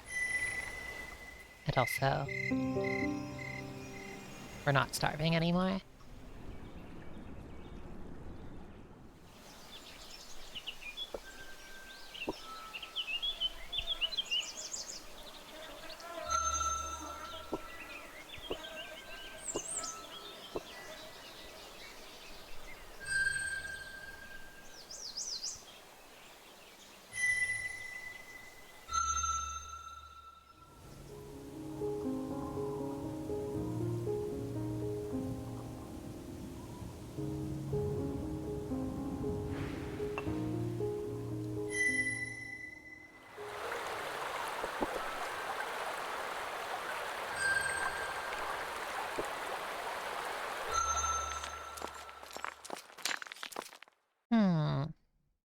Something that is probably important to do here, well, maybe not like essential, but it could be worthwhile, is there are tarot cards other than the first one that we discovered. Well, the two that we've discovered so far. There was the Fool. It is fitting that a kin's reach should exceed their grasp. Failure is a far, far better teacher than success. There are 2 cards in part 1, at least that are listed here, that we haven't found. Strength and the Hermit. In part 1, help a great warrior to its final rest. And also, in part 1, obtain a rare treasure from below the mountain. So, I think that probably obtain a rare treasure from below the mountain is... there's probably some way that we can, deep within the labyrinth, stop the spinning fan. If you don't know what I'm talking about, there is a mountain labyrinth with what seems to be an ancient fan inside. And also, in part 1, help a great warrior to its final rest. I'm not sure who that would be.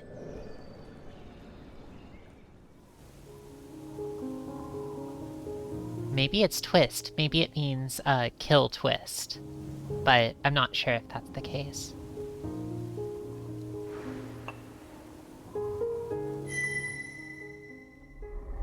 what I really want... I guess what I'd like to do next is... ask them about the Pale Tooth. Well, I've been calling it the Pale Tooth, but I think the game calls it the Crystal Fang.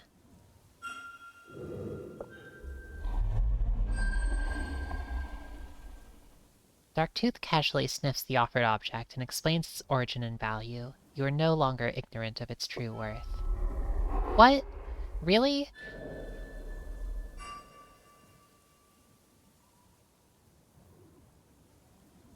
One of your creator's teeth was replaced with this mysterious stone. It does not seem to be natural, and you can almost taste an ozone-flavored energy sleeping fitfully within. This is a memory crystal which your creator had within its maw, presumably for safekeeping. It is quite valuable, but only to those who can attune themselves to its harmony. You could trade it undepleted for 200 small treasures. If you choose, you can put this in your mouth and enter into the dreaming to access its contents. This would take most of the day. I see. So rather than Darktooth, like, telling you via dialogue what it is, they sort of fill out this entry in the description, or the description for the entry, and expand it.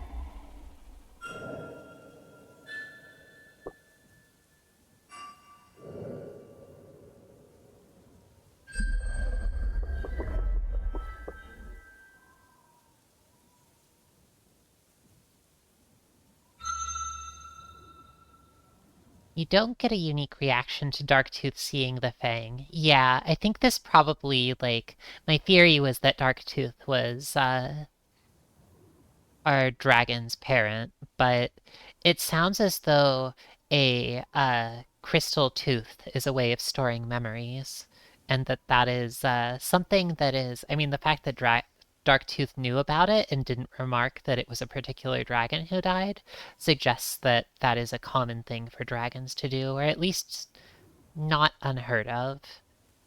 So probably Darktooth's Fang, the dark one, is a similar sort of crystal. At least that's my guess. It might not be, but... Oh, our poor dragon got sick. I figure that this happens no matter what.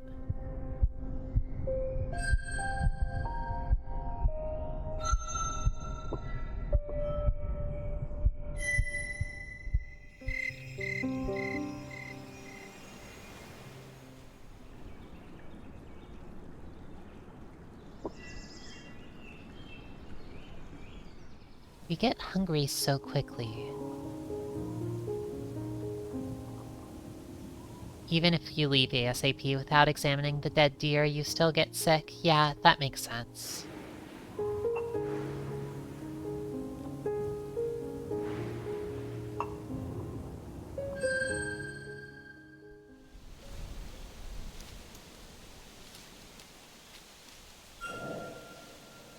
I will use that crystal after I do this hunting. I was getting pretty hungry, but I think that, yeah, I actually forgot to use the crystal, so thank you.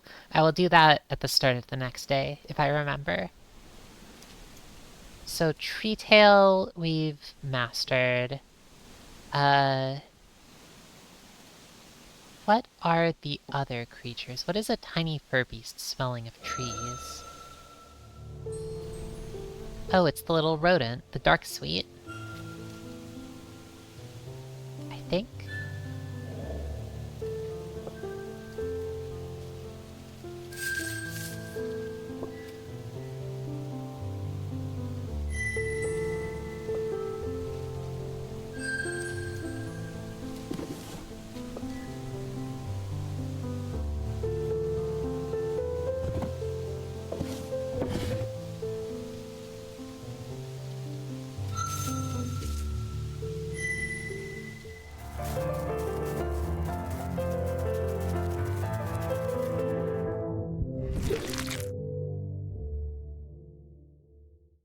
Oh no!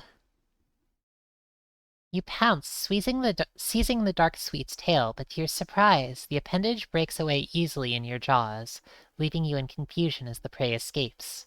A cunning trick, to be sure. Perhaps more observation of the creature may make this less likely to happen in the future.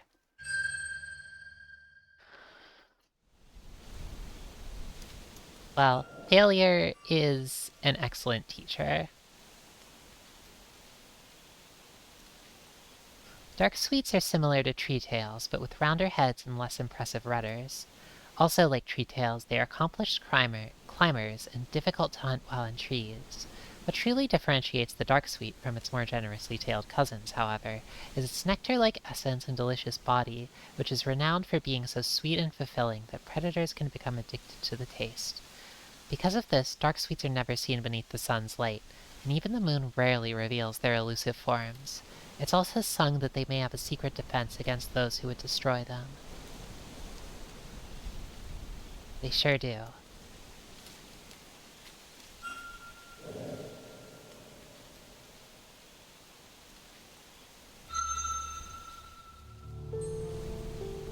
Oh, what is this? A lumberkin?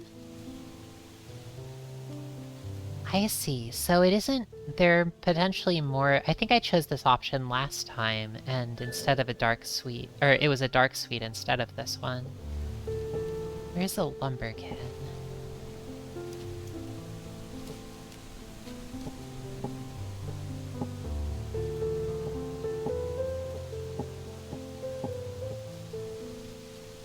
We don't know anything about them yet.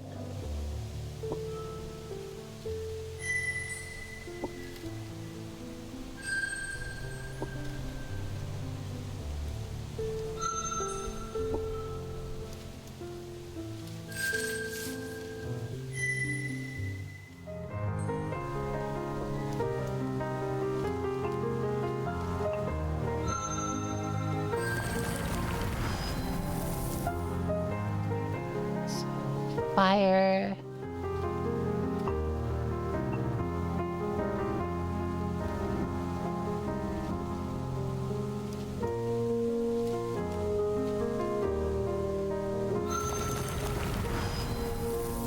Oh, the lumberkin rears up, attempting to intimidate you, and you are cowed. I don't know what that means. Was that fire? I think. Like you're cowering, it debuffs your air. Interesting.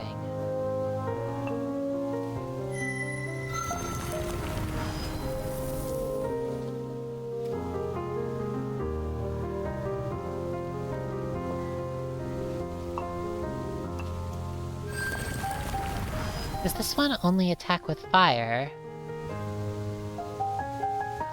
A little bit straightforward. Nope, it did one earth attack.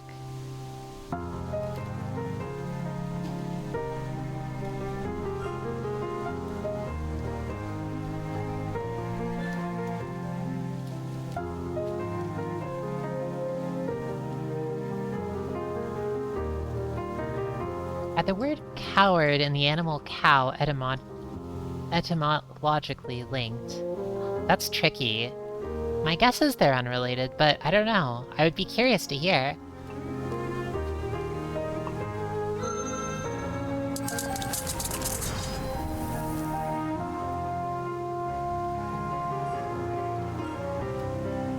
I'd like to keep learning.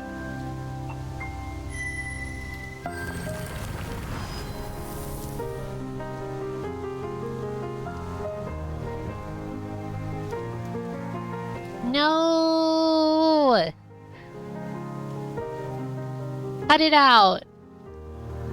Tristy!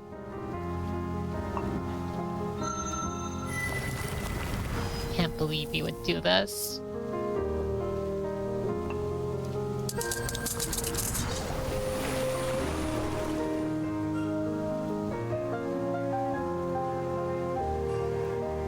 It took us 2.5 hours tonight to get to the first bottle mention.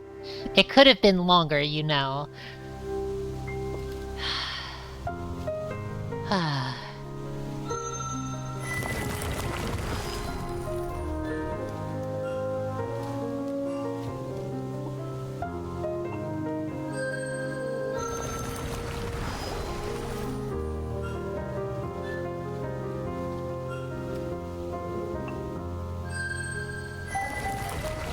It keeps using an earth attack. I wonder if there's something about the rhythm of the battle that, like, that affects. Or, like, I thought that the flow of battle is that they keep, like, using this set attack pattern, but this one used earth over and over again. Maybe you need to, like, clear an attack, or, like, oh no, this... Oh, we don't understand this one yet, but I feel like...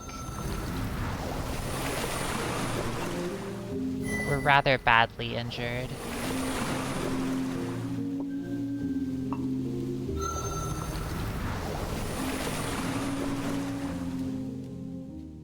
Oh no! We died to a stinker of a lumberkin. How embarrassing. I can't believe this. First the bottle and now this. Well, I'll continue this stream in a bottle with 2 lives.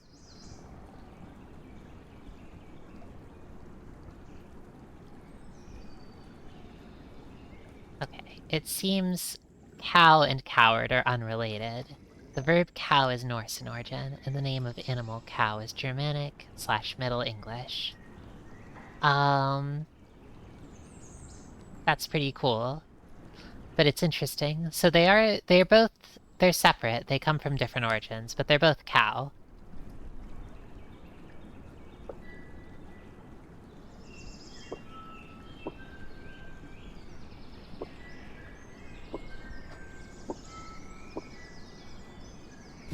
I think that...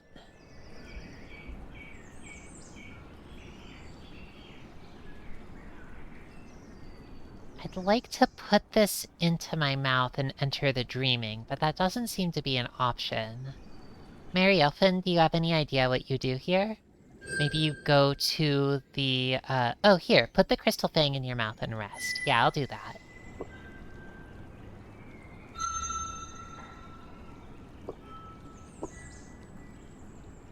Something is guiding you, pulling you along by your essence. You see something behind reality? A portal? A swell of earth covered in trees? It looks like a door. And then some kind of swell of earth with a triangle beneath? The Great Kin? You see so many things, but your young mind can only comprehend so much. The hill you saw is certainly not in Heartbone Valley, and was that Drak? Too much. Too much! Your distress has awakened you prematurely from the eddies of the dreaming through which the Crystal Fang was guiding you. You remember some things, experiences which give you a taste of the power of an adult of your mighty kind. There was more to be seen you cannot help but feel. As you are now, though, you've learned all you can from this. Spitting out the shattered bits of crystal, you feel stronger than before.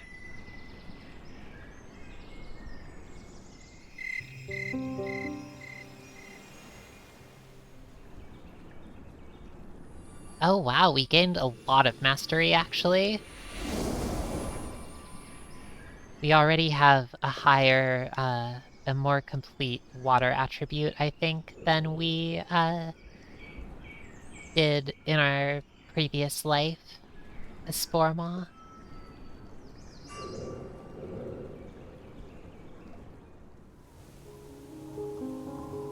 Oh, that's right. I forgot about that. We're still sick because I guess we didn't rest, so... However, we have to eat.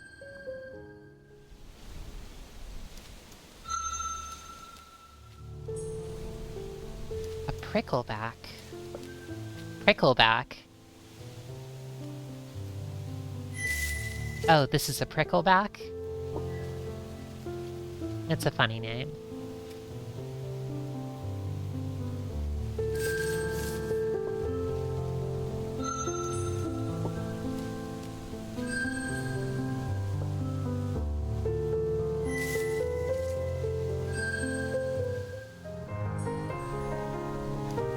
How... The cow comes from Norse kuga, however you say that, oppress. But the origin of that is unknown and may be connected to the Scandinavian cow, easily herded. Cow is easily herded. I guess that seems like a fitting name.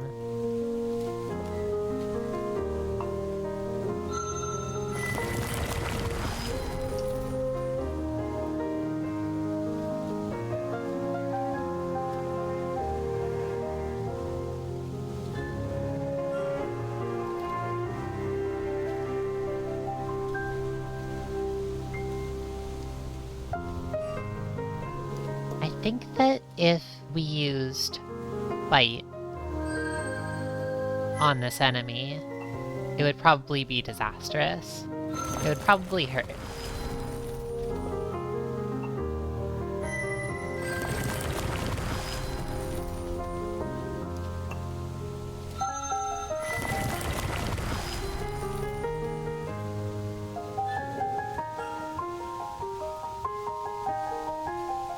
You can keep learning more and more about the prickleback by trusting that they will just keep on bracing.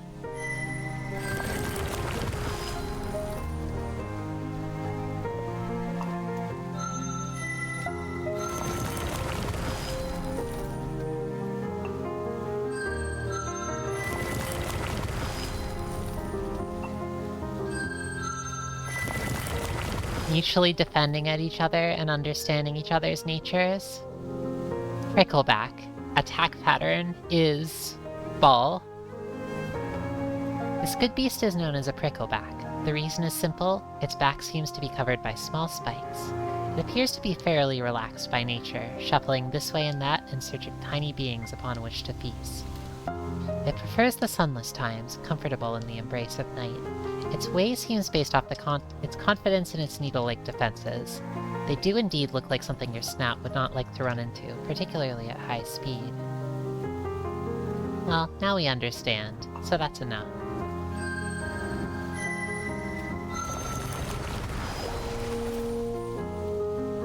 Interesting. So we took a little bit of damage. I'd like to try the Burning Breath. Okay, so the Burning Breath works.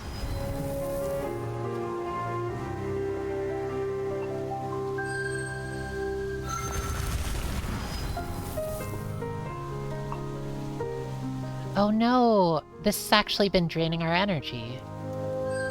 Oh, this is actually really dangerous. Oh no, I didn't realize that we were draining our hunger meter. Maybe this will be enough? Will it be enough?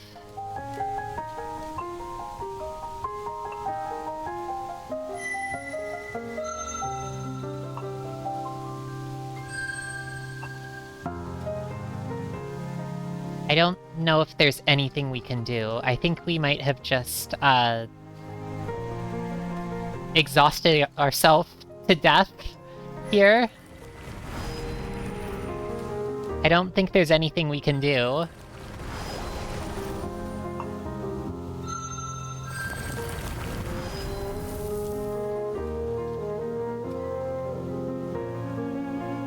Alright, this dragon's name is Genius.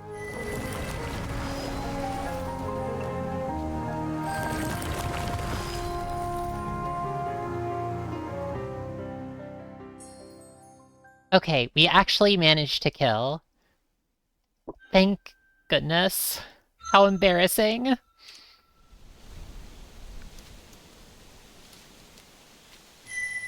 Well, let's go back in again.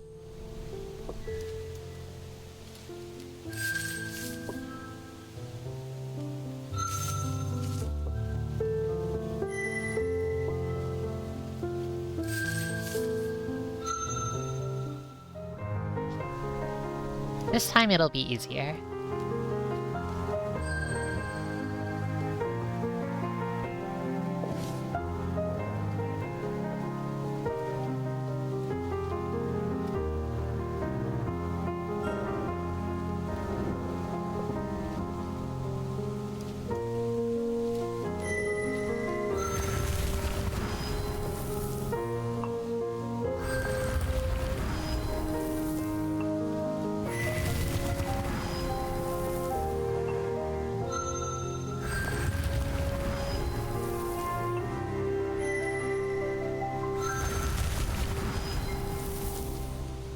This is actually not a very good situation. We barely gained any more health from eating it than we did, fighting it. I feel like a small fur beast with a very pungent odor is probably would heal us more than a tree tail.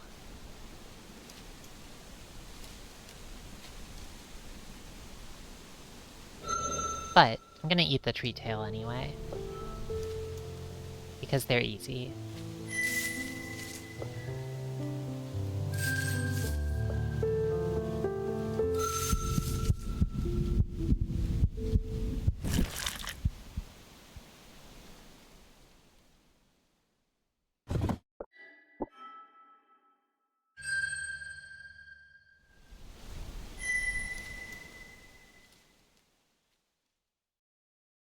Though we are the people of the thousand weapons, we are gentle teachers of strong, quiet truths.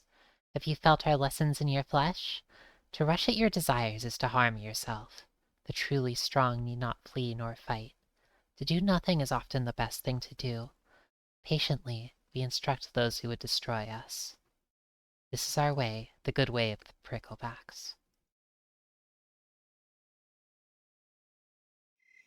Even if it's eaten, you may learn that it is cost ineffective to eat, thus sparing all future pricklebacks your hunger. You're right. They really are wise. I might have eaten those too, but I will probably never eat prickleback again, because it's not worth it.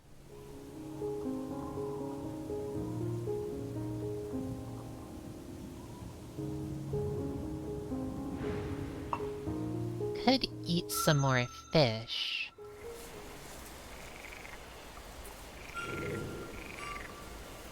Rain scale is not maxed out yet, so let's get another of these.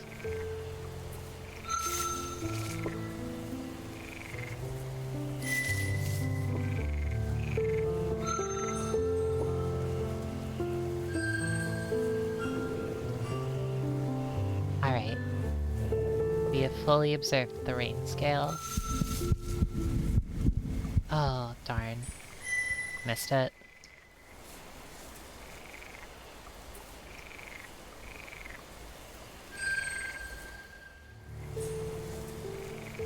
A shell beast.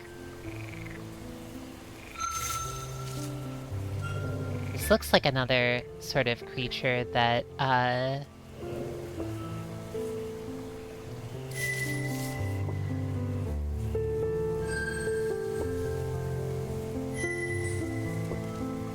is probably a pain to fight. Rain scale was not completed, actually. I was wrong. Yeah, my bad. Thanks for catching that.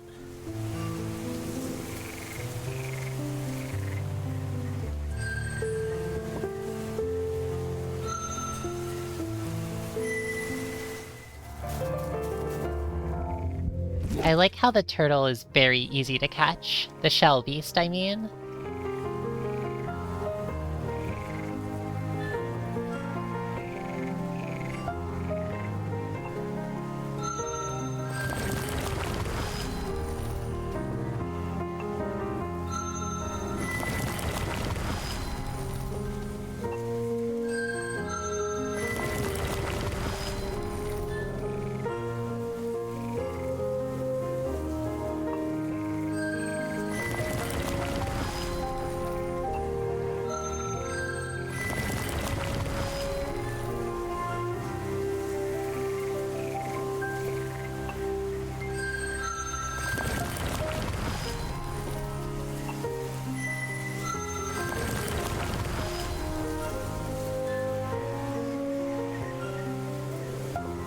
haven't completed this one yet, but I think we're getting closer.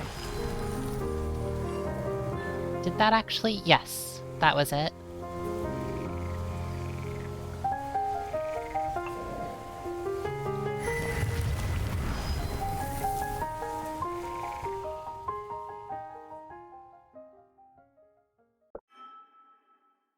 Oh.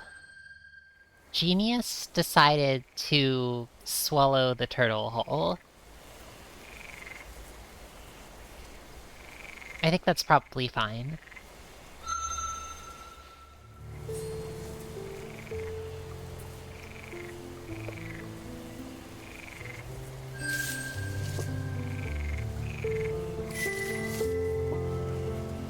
The name Genius is taking on a different meaning.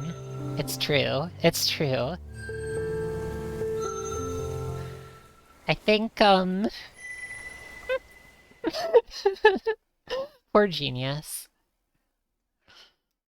Others seek shelter in caves and trees. We find it in ourselves. Others seek safety in stone, water, or others of their kind. We find it in ourselves.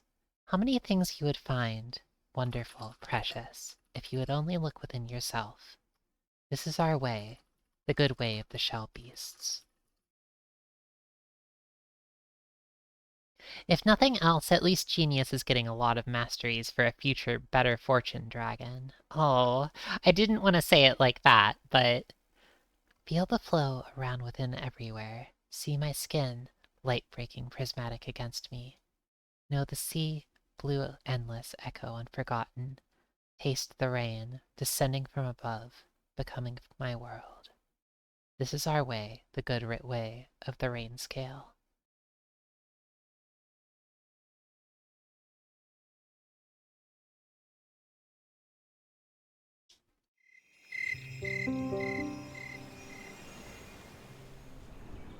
I think Genius is learning. After all, this is the way of the genius.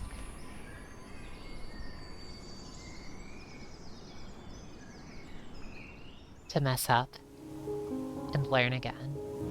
Alright, I think we're good. I think we're ready to meet the aliens again.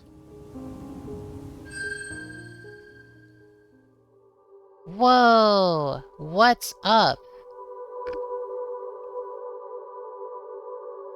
As you are returning to your den at dusk, an odd keening noise draws your attention. Investigating, you discover a strange sight. Two groups of tailless beings are rotating, gyrating on their spindly hind legs while clutching each other with their forepaws. What could this strange dance be?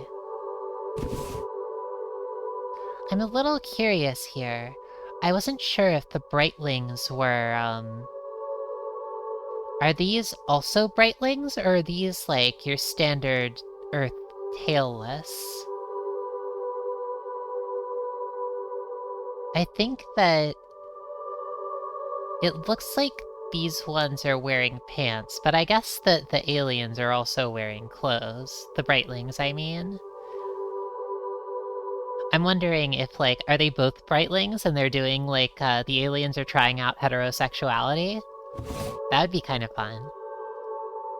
The dark ones are no-tail givers. You can smell their musky, oily scents, each one different. But the bright ones, what are they? They appear somewhat like no-tail birthers, but they are most certainly not. Eerily, each one of them has the exact same smell, with not a trace of difference, as though they are just one pretending to be many. The aliens are fucking with the, horny human men. They are giving off a powerful birther scent, perhaps too powerful, and laced with overtones of blackberries and lightning, and the heat radiating from their bodies makes them almost glow in your eyes. The shrill noise is coming from them, a song of sorts, their voices lifted in a too perfect harmony. This is awesome! I love this. The no-tail givers seem transfixed by them, and as the dance continues, the Brightlings, for that is what you've decided to call them, draw the givers in closer and closer, allowing more and more touches from their forepaws. I wonder what they're going to do. One by one, the couples detach from the dance and retreat into the trees, each pair separate from the others. Finally, only one pair remains. What do you do? I kind of want to follow them, but I would also like to... I want to talk with the Brightling. I think if we attempt to sing into the mind of the No-Tail Giver, if they even can sing, which they probably can't, they'll, like... They might be snapped out of it, but they also might, like, approach us and attack. But I think this one is probably... I want to sing to the Brightling. As you find the Brightling's eyes, you begin to sing into its mind, but your initial images are... well, there's no other word but consumed for it. Its mind is like a rainbow whirlpool, consuming your messages, sucking them away to somewhere else. The Brightling subtly turns the No-Tail Giver in her arms away from you, and looking at you over its shoulder, begins to sing back at you. Rainbow text. When you next are aware of yourself, both the Brightling and the Tailless are gone. You are alone and cold. As you make your way back to your den, you begin to wonder. What are the Brightlings? What are they doing with the No-Tails, and why? Perhaps a wiser Drak may know more.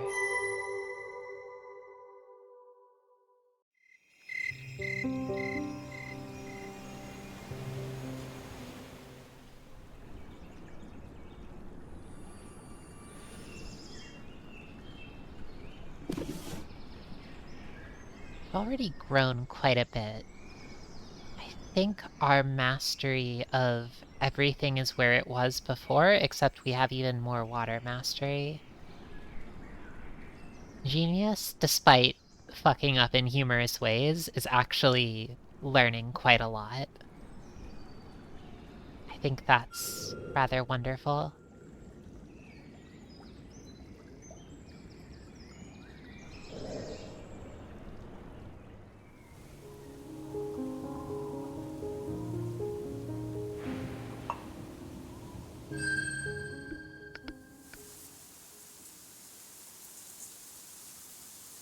Yeah, the crystal tooth. I'm glad to know about it now.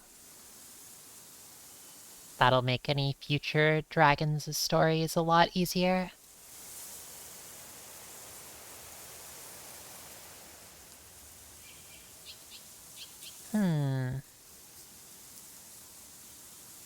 What is this? Oh no!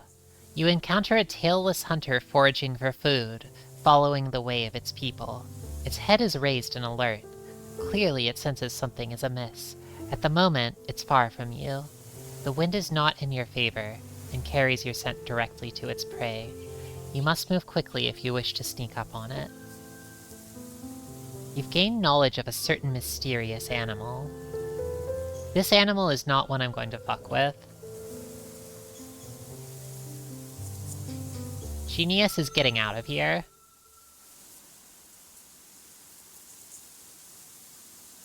Let's do something else.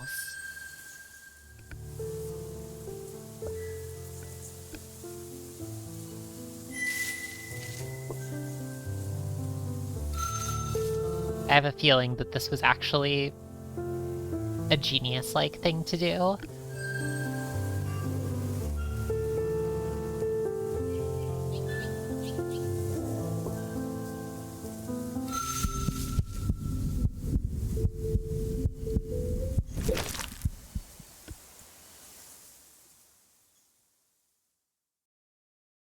Genius-like versus genius-like, yes? Perhaps one day, those will become the same. But there's a long way to get there.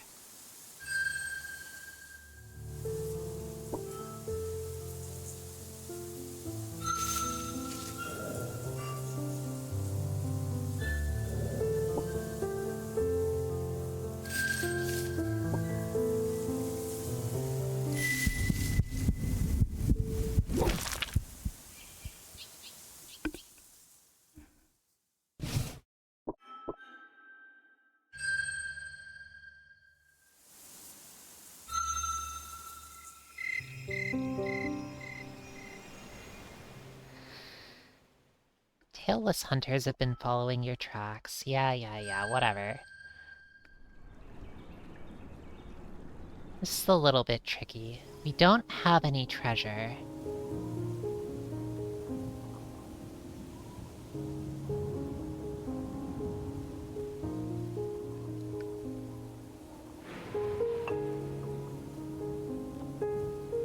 I'd like to get some more treasure and, spend some time with Darktooth, but it might be worthwhile to do some more of these events.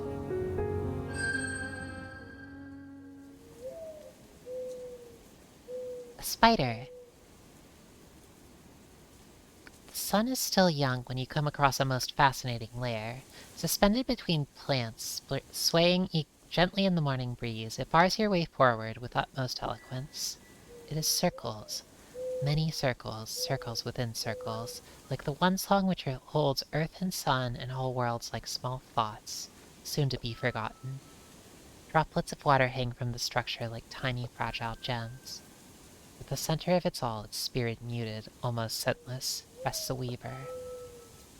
You know the weaver tribe by reputation. Their way is old even by the standards of the Drak. Among tiny beings they are feared destroyers, but pose no danger at all to a great kin such as you. Your path forward, however, is obstructed by this weaver's trap lair. Finding a way around would take effort, not very much, but some. The easiest way to continue is through. Surely no beast of the Great Green would think twice before forging ahead. It would be madness to worry about every tiny being you encounter.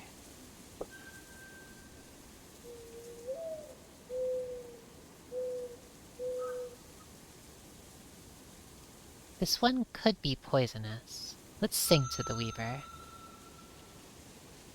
You extend your mind song outward, searching for the weavers. It's very, very difficult for you to connect to its tiny consciousness, but finally, you feel something at the edge of the silence. I'm going to translate that later. Maybe I could translate it now. If it takes a little bit too long too, then I won't, but,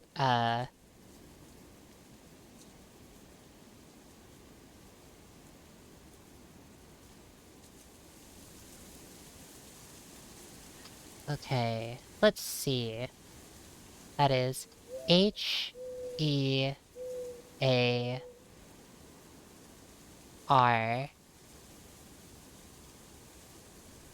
H-E-S-O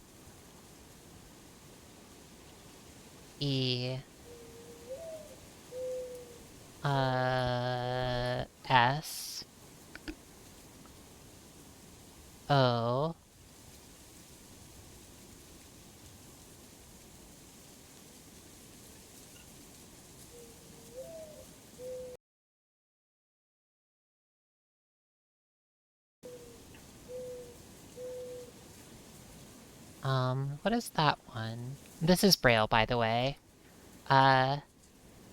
N G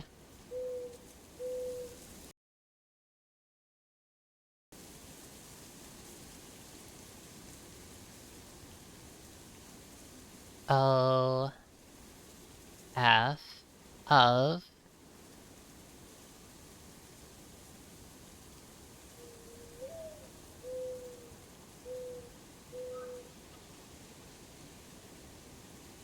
Welcome, Crowflow.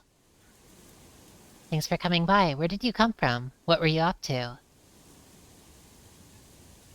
We're currently playing a game called Golden Treasure, the Great Green, which is a sort of, how do I put it? A narrative adventure game about life as a young dragon. It's a really magical game. I've never played anything like it, but it possesses a beautiful world, or a beautiful view of the world. You were playing Wild Arms too. Wonderful! I've never actually played any of the Wild Arms games. How was that? And it's going well here. We began our adventure as a teenage dragon in the woods, and then died to another dragon, rather unceremoniously. After standing up to defend our territory, we were quickly overtaken, and our first dragon, Sporemaw, passed away. But we are now playing as a new dragon, Genius, who by failing repeatedly and amusingly has managed to... How do I put this? Has managed to learn quite a lot.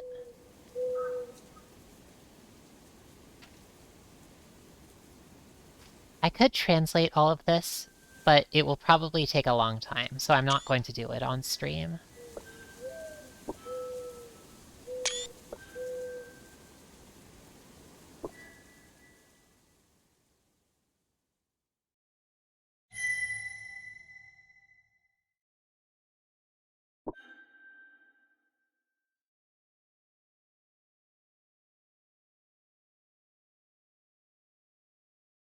Yeah, this is a game that I feel like I've heard very few people ever mention. It's kind of I feel like it's the sort of game where, like, if you like dragons or you are a dragon, you've probably come across it. But otherwise, it's one that there might not... I feel like I haven't seen a ton of people talk about it, but the few people who have talked about it say, like, this is one of my favorite games of all time. This is beautiful. I love it. It's a masterpiece. Anyway, playing it right now, that's how I feel about it personally. I love this, but feel free to stick around if you'd like to see some.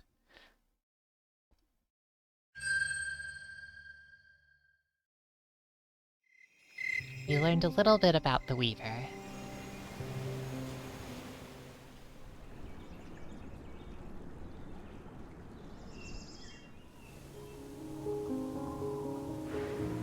Maybe we can learn a little bit about these creatures as well. Oh, wow! The clan singers. You've ranged farthest, sun, and are returning to your lair when the dusk is suddenly split by the most beautiful sound you've ever heard. This is so wonderful.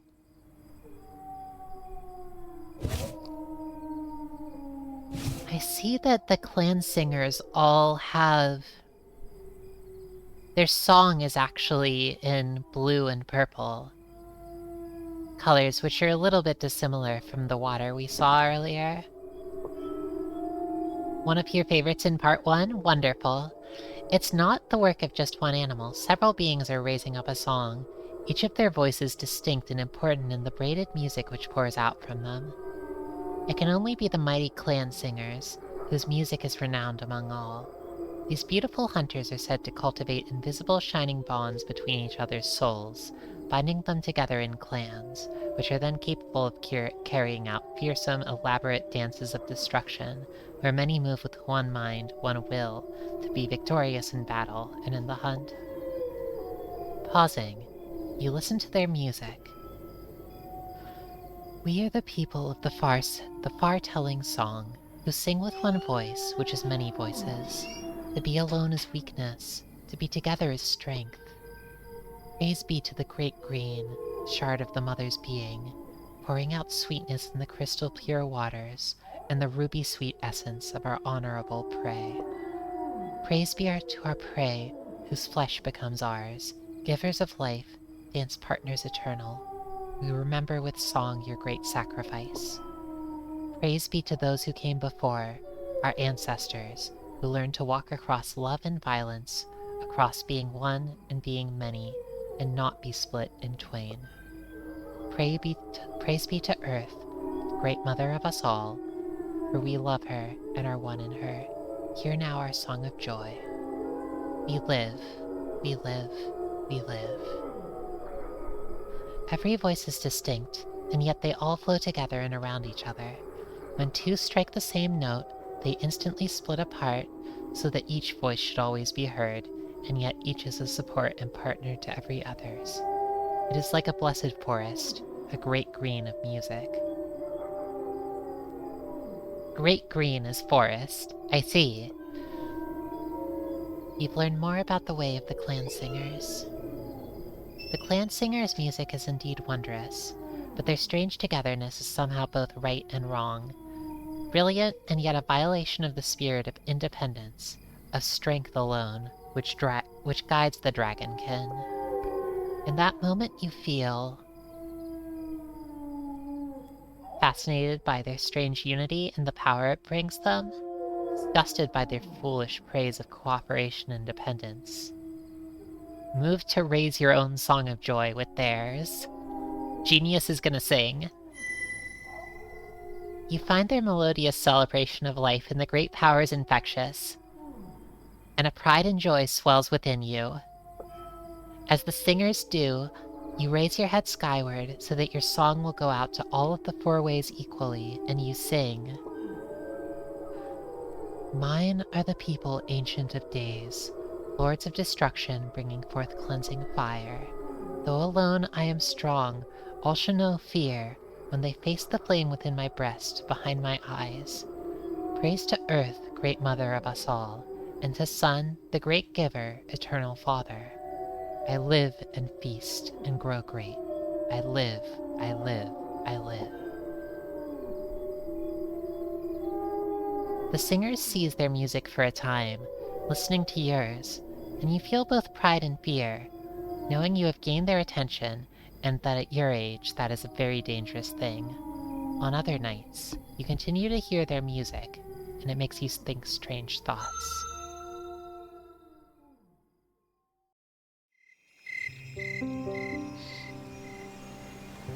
That was really lovely. I was half expecting them to be like, genius, your music is terrible. Shut up. But they didn't. I think that's nice too.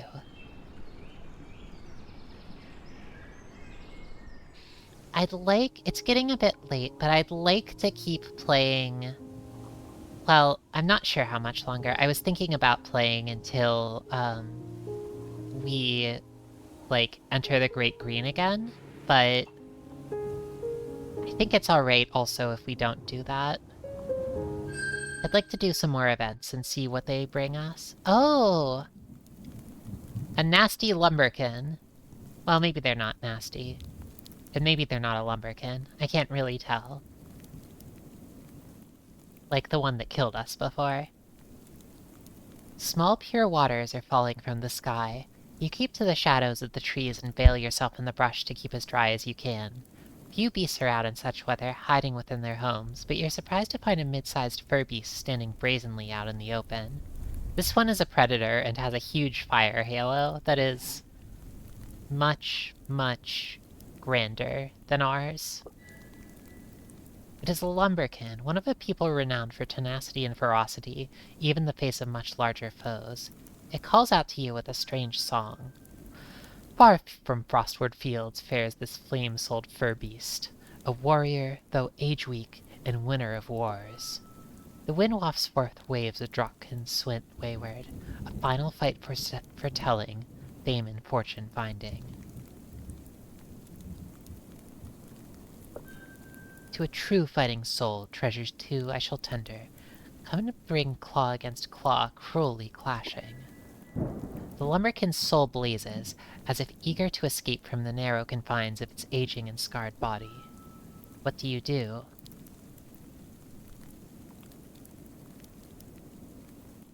Life is dear to all, from the smallest to the greatest. Ask why it wants to throw away its existence.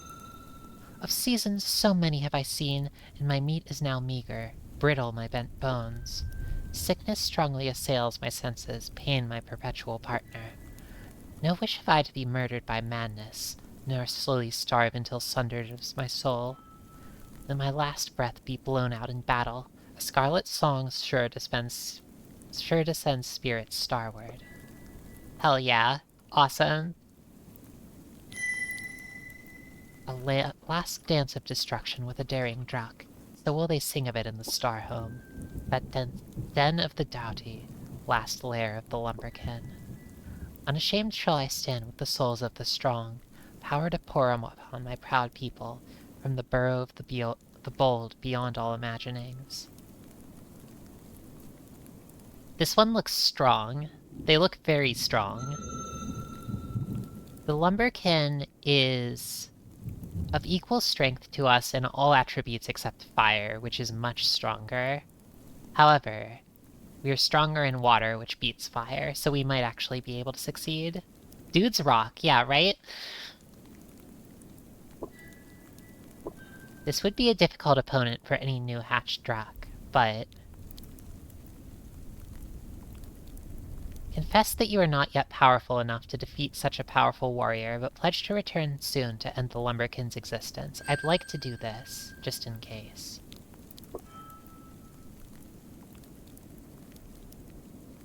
Leaving me not to languish nor linger too long. Yeah, I'd like to get a little bit stronger. If I can, like, increase earth or fire a little more, that would be great.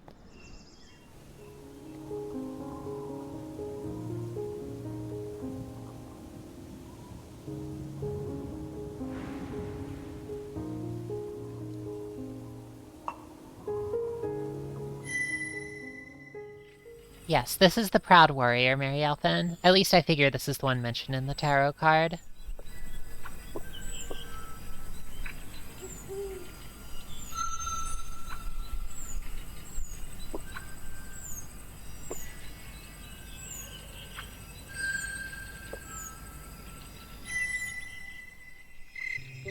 That's interesting. And the past, okay, maybe this is possible.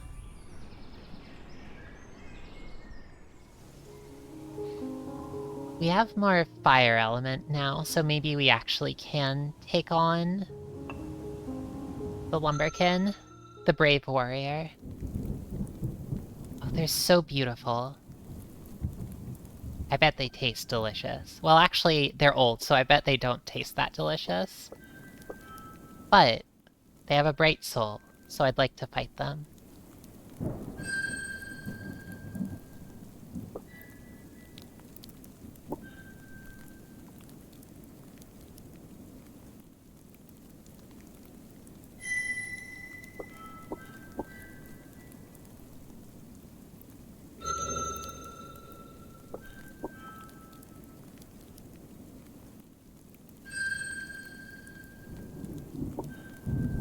Let me feel the flames of the fire foretold. Bathe me in blood, a last benediction. Genius's test. You cannot retreat from this fight. Stand with pride and fight with honor.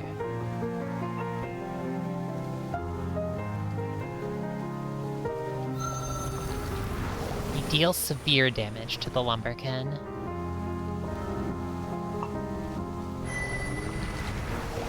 Ooh. Interesting. They used an air attack. The Lumberkin deals serious damage to you, but it wasn't enough. It fought savagely to the end. You honestly had no idea that an aged Lumberkin could be such a skilled warrior. As its last breath rattles forth, it turns its bloody eye upon you, with a look of what could only be called true happiness. The Lumberkin are either completely mad or wholly glorious. Perhaps they are both. Yes, dude's rock, that's true. Digging in its nearby den, you unearth something interesting. It is a stone the dark color of freshly spilled blood. Despite a thorough search, you find nothing else. Could it have been lying about the presence of two treasures here? A bloodstone. When you hold it in your paw, your thoughts tend to turn to violence. It makes you feel both strong and hungry. That night, you have a strange dream. Many fur beasts, their bodies made of stars, are looking down on you from the vaulted dome of the sky. One, whose eyes burn with a holy fire, sings to you before it fades. Well done, young warrior. Bear now my blessing. Freed from my form, I fly to my fate, embraced by the bold bygone, warriors of the one song. My spirit knows solace, my heart finds its home. When you wake, you feel a strange pleasure, as if you had passed a test which you did not know existed. Perhaps this was a rare, true dream.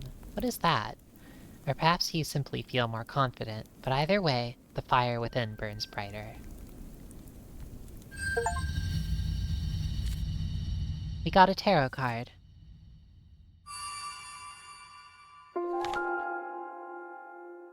The truly strong are victorious even in defeat. Strength. Bold brethren of battle, ferociously feeding fire within. Blazing essence bound tightly to our burly bodies, destruction dares not draw near. Life is precious, let none pry it from you but for a price paid in pain and persistence. Free from fear, two tales alone can be told, victory o'er the void, lone ways of the worthy. This is our way, the good way of the lumberkin.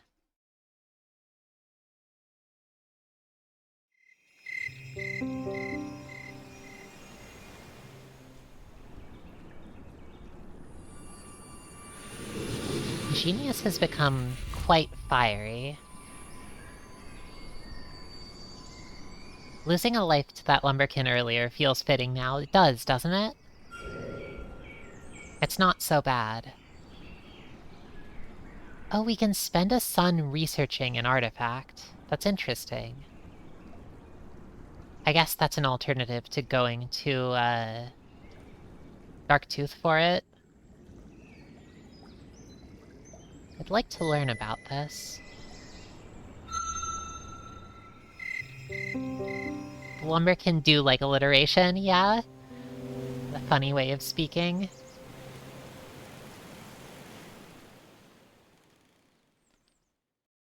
Oh yeah, the humans are approaching. But I'm hungry, so I'm gonna ignore them.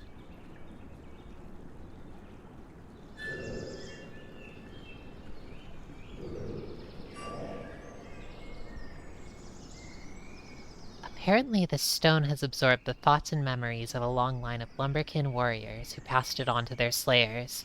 If you crush it within your jaws and swallow it, you will be nearly unstoppable for a day, gaining a massive yet temporary amount of enlightenment in the sphere of fire. It is worth 40 lesser treasures.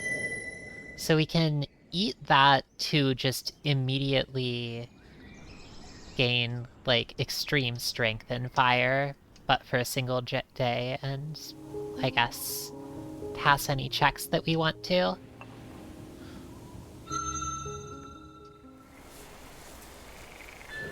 Have we mastered rain scale? It looks like we have. A scale beast smelling of the meadows. What could this one be? Is it a turtle? A deathbite tail beast. Alright. Easy.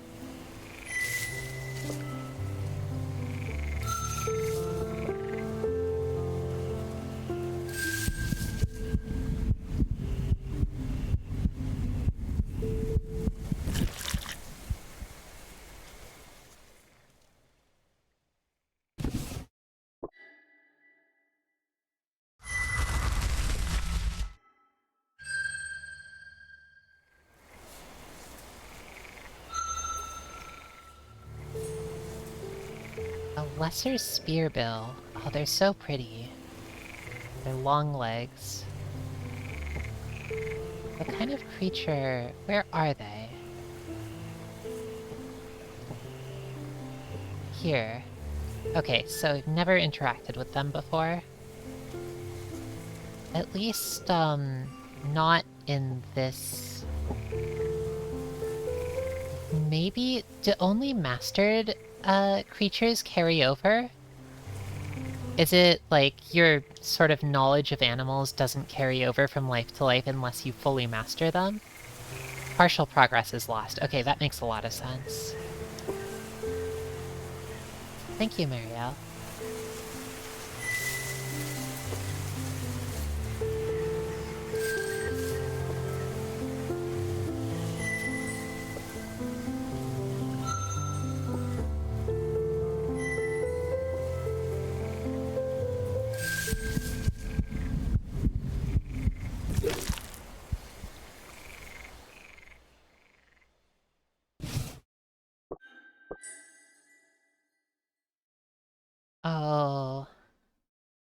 way of the lesser spearbills. Spearbills don't taste that great, and they don't actually fill you up very much. That's good to know, but to be honest, I'd like to learn more about them, so I think it's worth continuing to study them.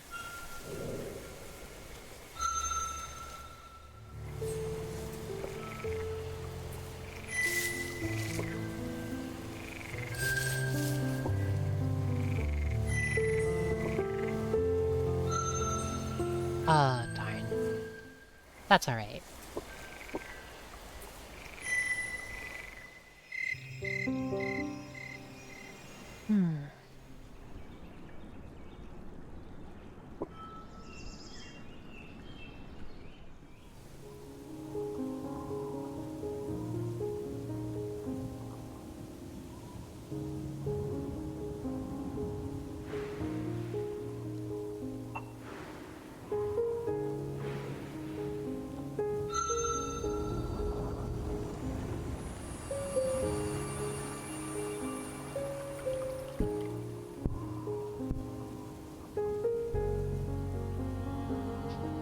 Here lies the heart of the Tailless's claim within Great Darktooth's territory. In these lands, the great diversity of the wild is outlawed. In fields of oversharp geometry, only one kind of plant grows at a time. The stench of the no-tail hive soaks the air, and most good beasts stay away in fear of their lives. Neither the tailless nor their slave beasts will welcome you, and only the most bold or reckless of the kin would look for knowledge or wealth here. Do you dare? I don't know why I went there. I feel like I don't think it's worthwhile to go here, probably, but at the same time, it feels like...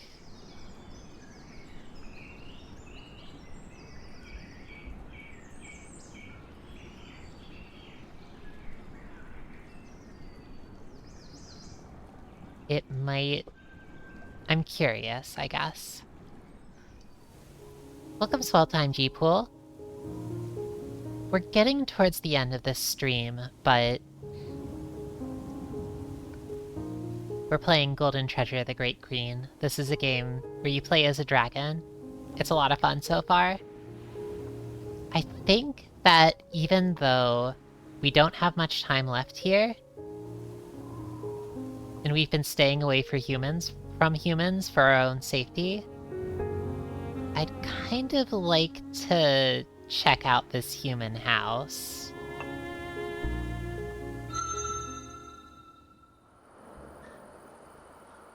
Oh!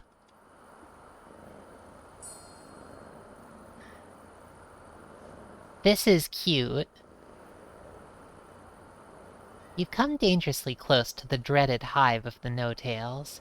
Few good beasts dwell here besides the races the tailless have enslaved, or those too small for them to notice. Hollow structures built from the remains of murdered trees stand here and there, most stinking of the tailless's oily other smell. One of these edifices, however, is almost devoid of the no-tail scent. Instead, the air here is redolent with the sweet smell of rot, of earth slowly reclaiming things left behind. Cautiously entering the dilapidated den, you discover that it's home to an enclave of lesser slide claws. Slide claw! Slide claw! They laze about on bundles of dead, rotting grass, many of them asleep, though a few are awake and washing themselves, combing their fur with their rough tongues. You've learned more about the way of the lesser slide claws. Is that true? Do they have... I'm not sure if they actually have an entry here. They might not. Oh no, they do! Least of the distinguished slide claw people, lesser slide claws are the absolute bane of every small creature of the Great Green, though too small on their own to hunt even a hatchling drac. They will fight viciously if threatened, using hidden claws which slide forth from their hands and feet when they will it, giving them their name. They're quite capable of scaling trees, though they're famously inept at climbing back down again. They are known for their hedonism, seeking pleasure and amusement above all else, and it is rumored they have discovered a powerful secret of the no-tails, allowing them to enter and leave the tailless ones' dread hives with their skins intact and bellies full. They sure have, haven't they? A sable-furred, golden-eyed slide-claw birther, heavy with young, seems to preside over this half-conscious gathering. This one, when you prod at her mind with your song, she responds, her reply full of slow loops and curls. Oh my gosh, I can barely read that. A drock kitten, how amusing, she drawls, her tail tracing languid symbols in the air. This is a dream den of the slide-claw people. Leave this place before the no-tails follow you here and disturb our dreams with your loud and tedious destruction. What will you do? Breathe on the dead grass to teach these insolent fur beasts a lesson? I think I'll ask her a question before I burn their place. Your attempts at further communication are met with disdainful yawns and tail flicks. We find little amusement in trading thoughts with a drac, much less a mere kitten of their fading kind. If you desire the immense privilege of conversation with the slide-claw, the perfect people, then you must bring us a token of your esteem.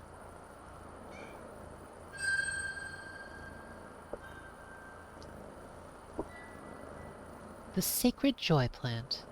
An offering of this may make you worthy of our attention. You can smell it on that one's breath. Clearly inebriated slide-claw giver, rolling about on the dead grass and making a rumbling sound deep within its body, doesn't reek of a strange herbal scent. Perhaps an offering of flesh? Bring us the quiet body of one of the sun-callers, whom the no-tails keep as slaves to announce the dawn. We have smelled their flesh, it is as roasted by the tailless. It is savory sweet.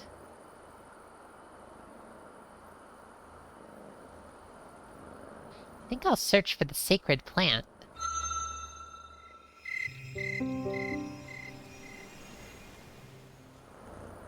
It takes the better part of 2 suns to do it, but you find a small patch of the sacred joy plant of the slide-claws, growing in the green setwards from the great river. Its scent is unique, though it doesn't send you out of your mind, as it seems to do to the slide-claws. When you return with it, the presiding slide-claw asks you to give it over. I will refuse until she grants us what we seek. You drop the joy plant from your mouth onto the ground and proceed to lie on it, sending a clear message. The slide-claw yawns, stretches, and sits up. Young but no fool, we see. Sing and we shall reply.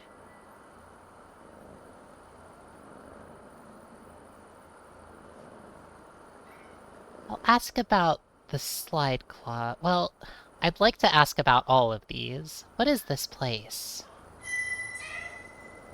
In these places, the perfect people gather to share tales of what has transpired in the dreaming, the land hidden within the darkness of sleep. Every kitten is taught the fine art of entering the dreaming with mind awake.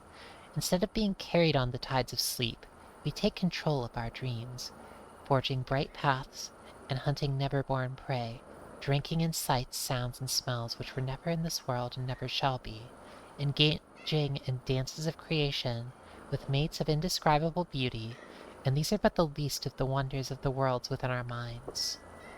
Such amusement!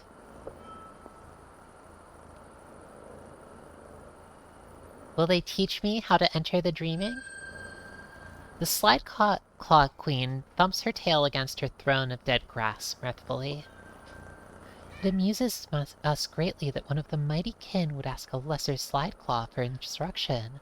Often we have heard of the scaled and feathered pride of your people. It would give us immense pleasure to have a drac bow down before us and beg for our help. Do so, and we shall instruct you. Yeah, Cruaflau, the art in this game is beautiful. I love all of these, like, the game is absolutely full of, like, really beautiful hand-painted scenes like this.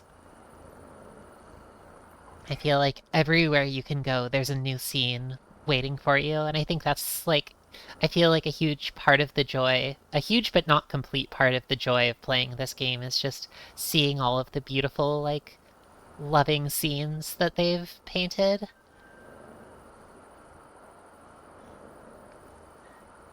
A few of the slide claws tense their bodies subtly, flicking an ear or glancing at possible exits, as though concerned that their leader has perhaps gone too far in demanding the direct submission of a true kin to another good beast.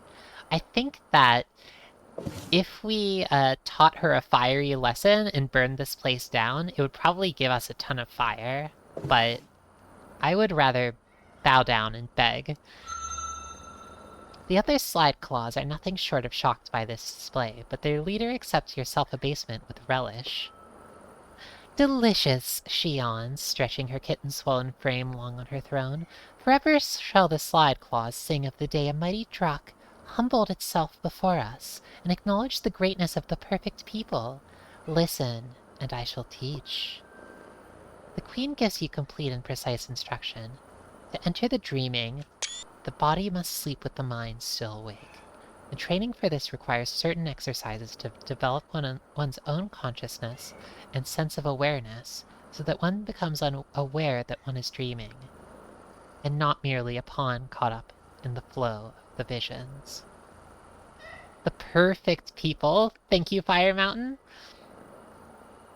When one can consistently know dream from reality in every moment, even sleeping, and when the realization does not cause awakening, and she teaches you a technique to prevent that, then the dream will fall under one's own control. Using this method, fantastic visions may come. At last you feel as though you've absorbed every detail, and are now ready to attempt it on your own. By spending a day sleeping in your lair, you can now bathe yourself in lavish experiences which may inspire you to temporary power. Alright, Genius has learned how to lucid dream, so now Genius, instead of exploring the world, is going to spend all day sleeping and having awesome dreams. What do you think Genius would dream of? As you withdraw, you hear one of the slide claws ask the leader whether it was wise to share such a secret with a Drak. The price this one has paid, the exchange was meager, she replies smugly. This day, Drak has given over its very pride to the slide claws. Set fire to their dreaming den! I'm just gonna go in peace, but I think it would be really... The thought of torching this place after all of that is really funny. You do not let their boasting perturb you. They have given up something of worth for a moment of motion and an empty declaration of submission. Let them mule as they wish. All of them shall be long gone to the silence before you even mature. Your reputation among the kin is diminished. That's really funny.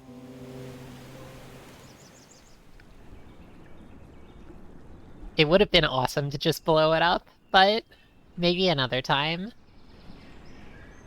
The chatter named Fire Mountain is promoting turning this place into a fire mountain. You know that's true.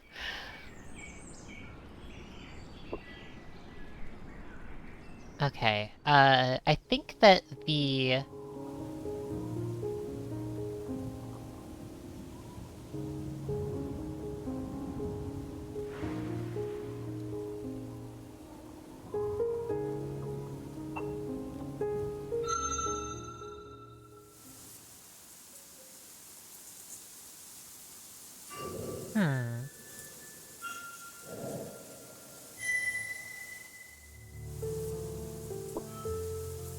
Let's just hunt a couple snakes.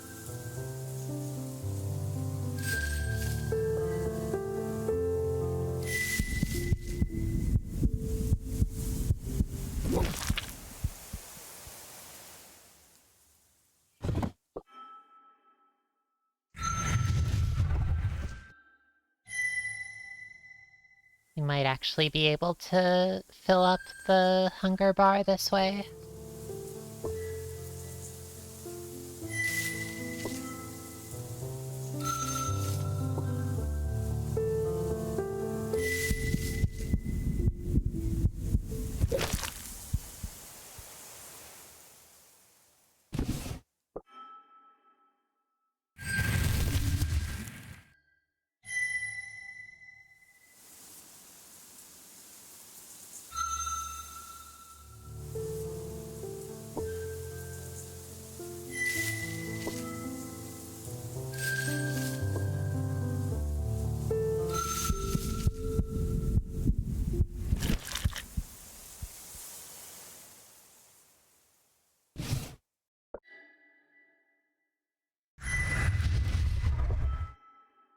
There we go.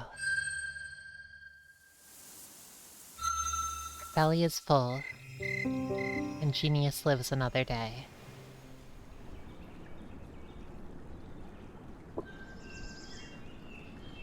Alright. We've almost been hunted. My hope is that we might be able to be here another 2 days, but can't really say for sure. I wonder, when this sundial finishes, will that be it?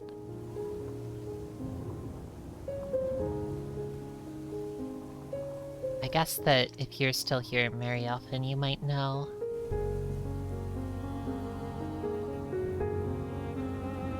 Okay, I see. So we only have a couple more days, and I think that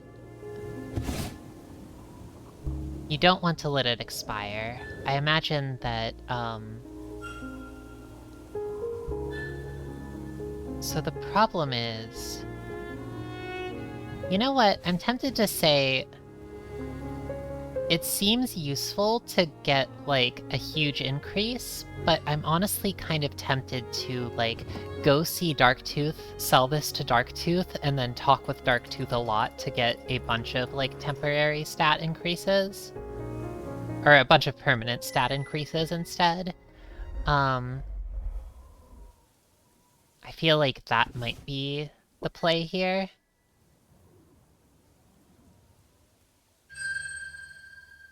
I guess I'll ask them for advice on the strange bright beings. Though not wholly ignorant of the Brightlings, we know not enough of the ones you call Brightlings to give counsel.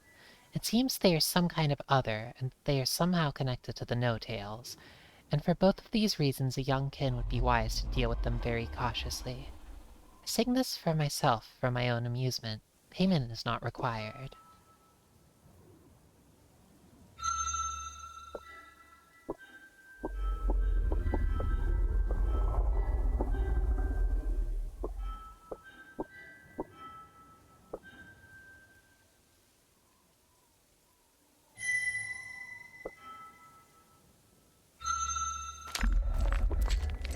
Regurgitates a number of beautiful gems and shards of shinestone.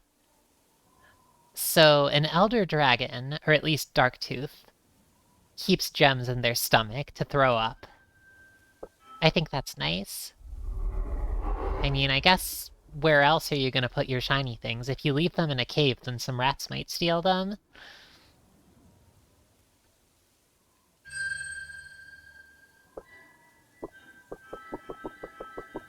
I'm fast-forwarding through all of this because we already learned this in the first playthrough.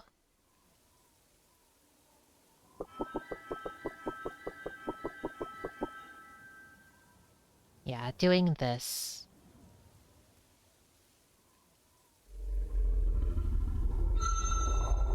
Whoops, I guess I didn't need to do that.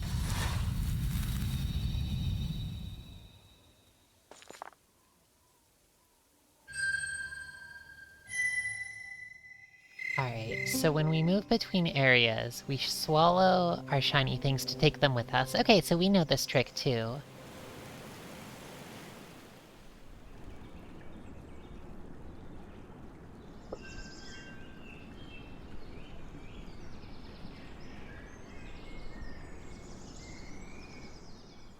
Alright, it is time.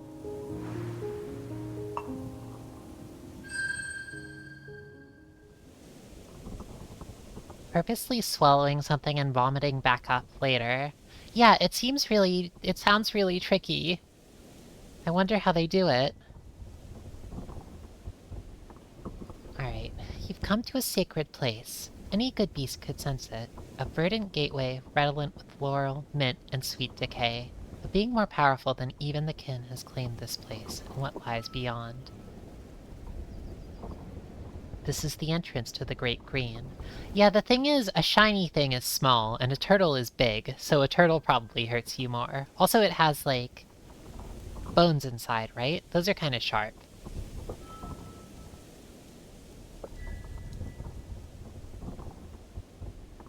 Are they like cows, like with the multiple stomachs? Maybe. Maybe dragons are like cows.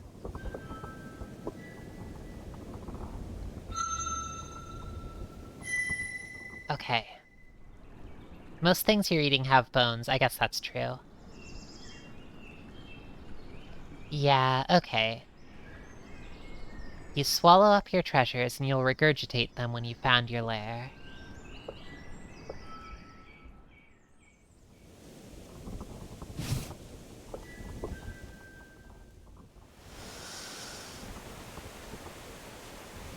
It's you. Twist.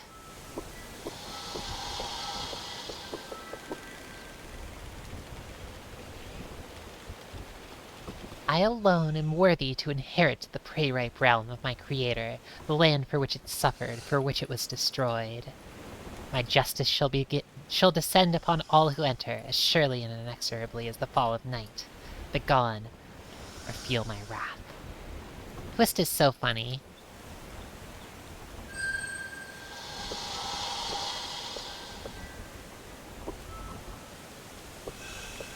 Am I going to be mean to Twist again?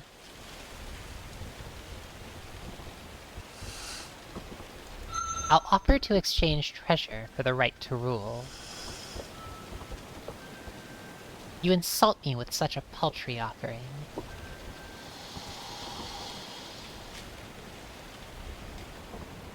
You know, I could probably be mean to Twist this time. That might actually be doable.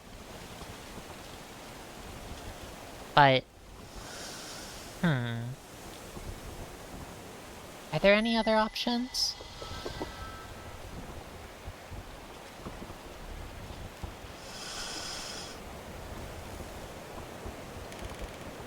Yeah, I'm a little curious what would happen if I said leave the Great Green and search for another territory. And yet, I really don't want to do that. I'd like to try faking out Twist, if that's possible, but be like, alright, I'm leaving, and see what, like, Twist does, but I feel like if that actually does make Genius leave the Great Green, I would regret that, because Genius would be done for sure.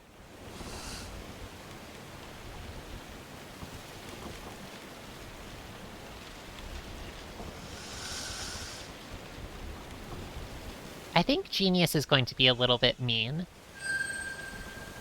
You sing a gentle song, expressing your sympathy with Twist's deep misfortune, and talking about how Twist can never truly be healthy and whole. Oh my gosh. I'm being nice? I don't know about that. I will not be pitied.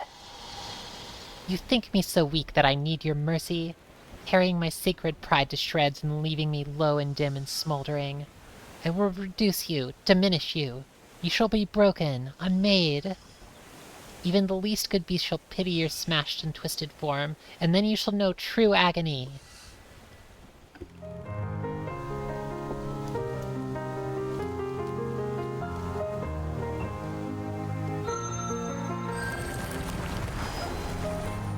Your enemy sings songs of praise and calm into your mind. That's interesting.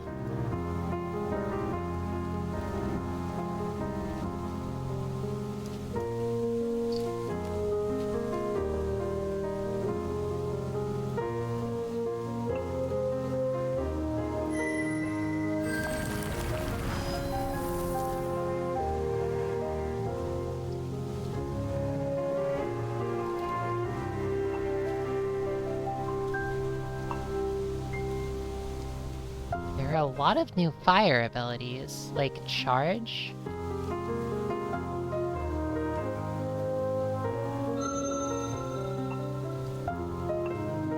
So what if we use Charge? We do severe damage.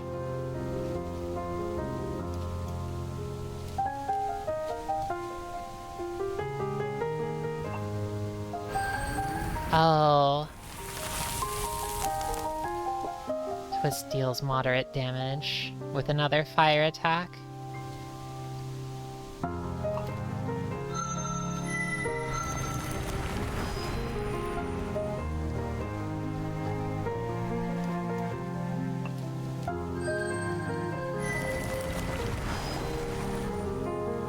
And then another water, so it might loop now, in which case we would want to use a water ability. Not exactly, though. Let's try again. I had expected to use a fire ability here. Yep. That's right.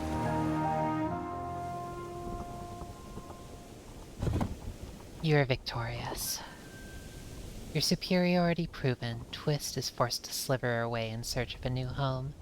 With so little land unclaimed in this world, and weighed down by both youth and deformity, its chances are slim. Such is the way, the good way of the Drakkin. The strong survive, and the weak perish. Nothing now stands in your way. It's time to cross the threshold. I was expecting Twist to die fighting too.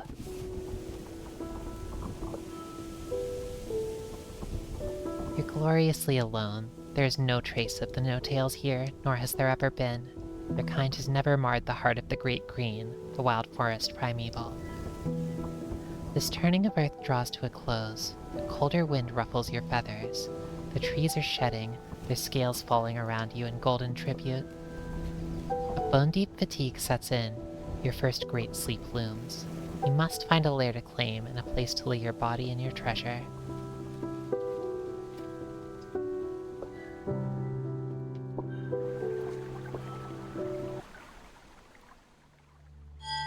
And thus begins our first great sleep.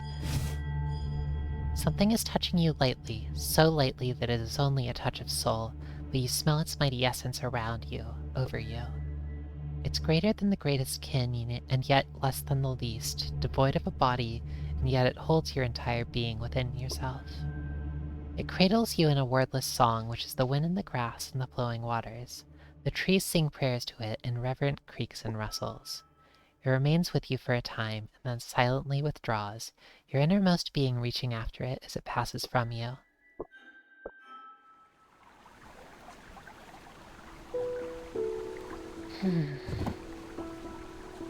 When you awaken, you know in your core that the soul of this land, the spirit wood, heart of the Great Green, has accepted your presence here. Your essence and mind are in agreement. This land shall be yours. Here I stand under sun's gaze, my claws firmly rooted in the land. In the name of fire, water, and earth, I take this land into myself. Its flesh is my flesh, and its essence my essence. All good beasts here I claim as my prey, source of my life. All treasures here I name unto myself. So it is sung, and so it may be.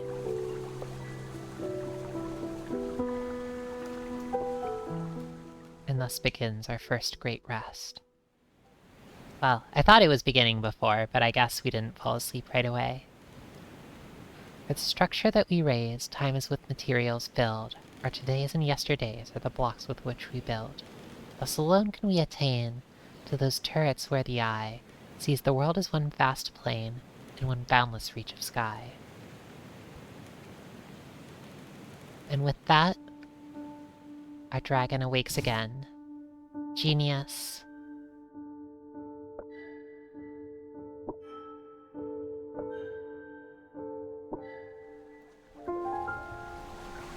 Awakes again. And they actually look like someone familiar. They look quite a bit like Sporma.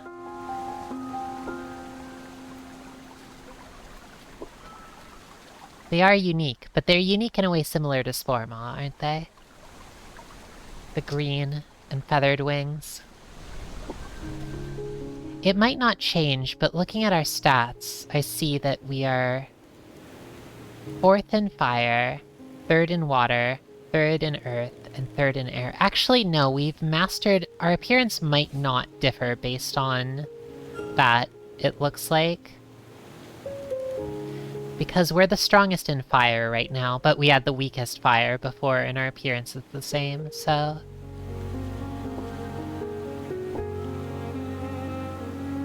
Setward from your lair, you can barely make out the great tree where rests the spirit of the Great Green. It's accepted your presence, but if you wish to deepen your relationship with it, you must find your way to its home. Your adolescence has begun. Explore, grow strong, and find treasure. It's only by learning that you will gather the power necessary to become great.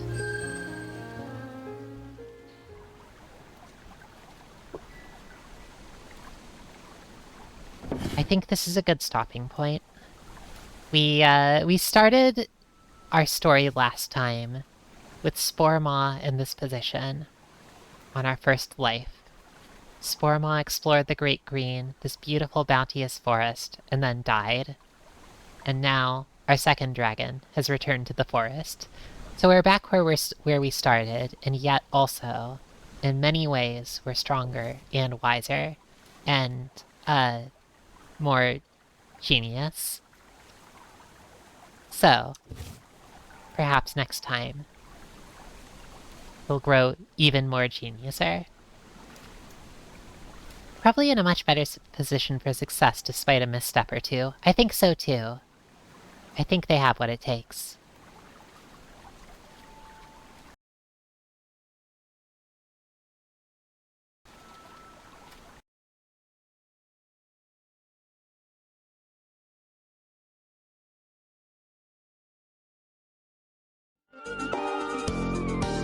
Maybe rather than this one. How about this one? Oh, brown feathers on the winds in the CG early? Interesting. You think so? Thank you everyone for coming by. It was really great sharing this story again with you. I feel like every time all of these past streams of this game, it's been really a delight to see what our dragon discovers. And there's always a new and funny and magical story to share. So thank you so much for coming by, everyone. I hope to share more dragon stories again next week, probably on Wednesday. I'm not certain yet, but that is my guess. So, perhaps. See you then. Thanks, everyone, and take care.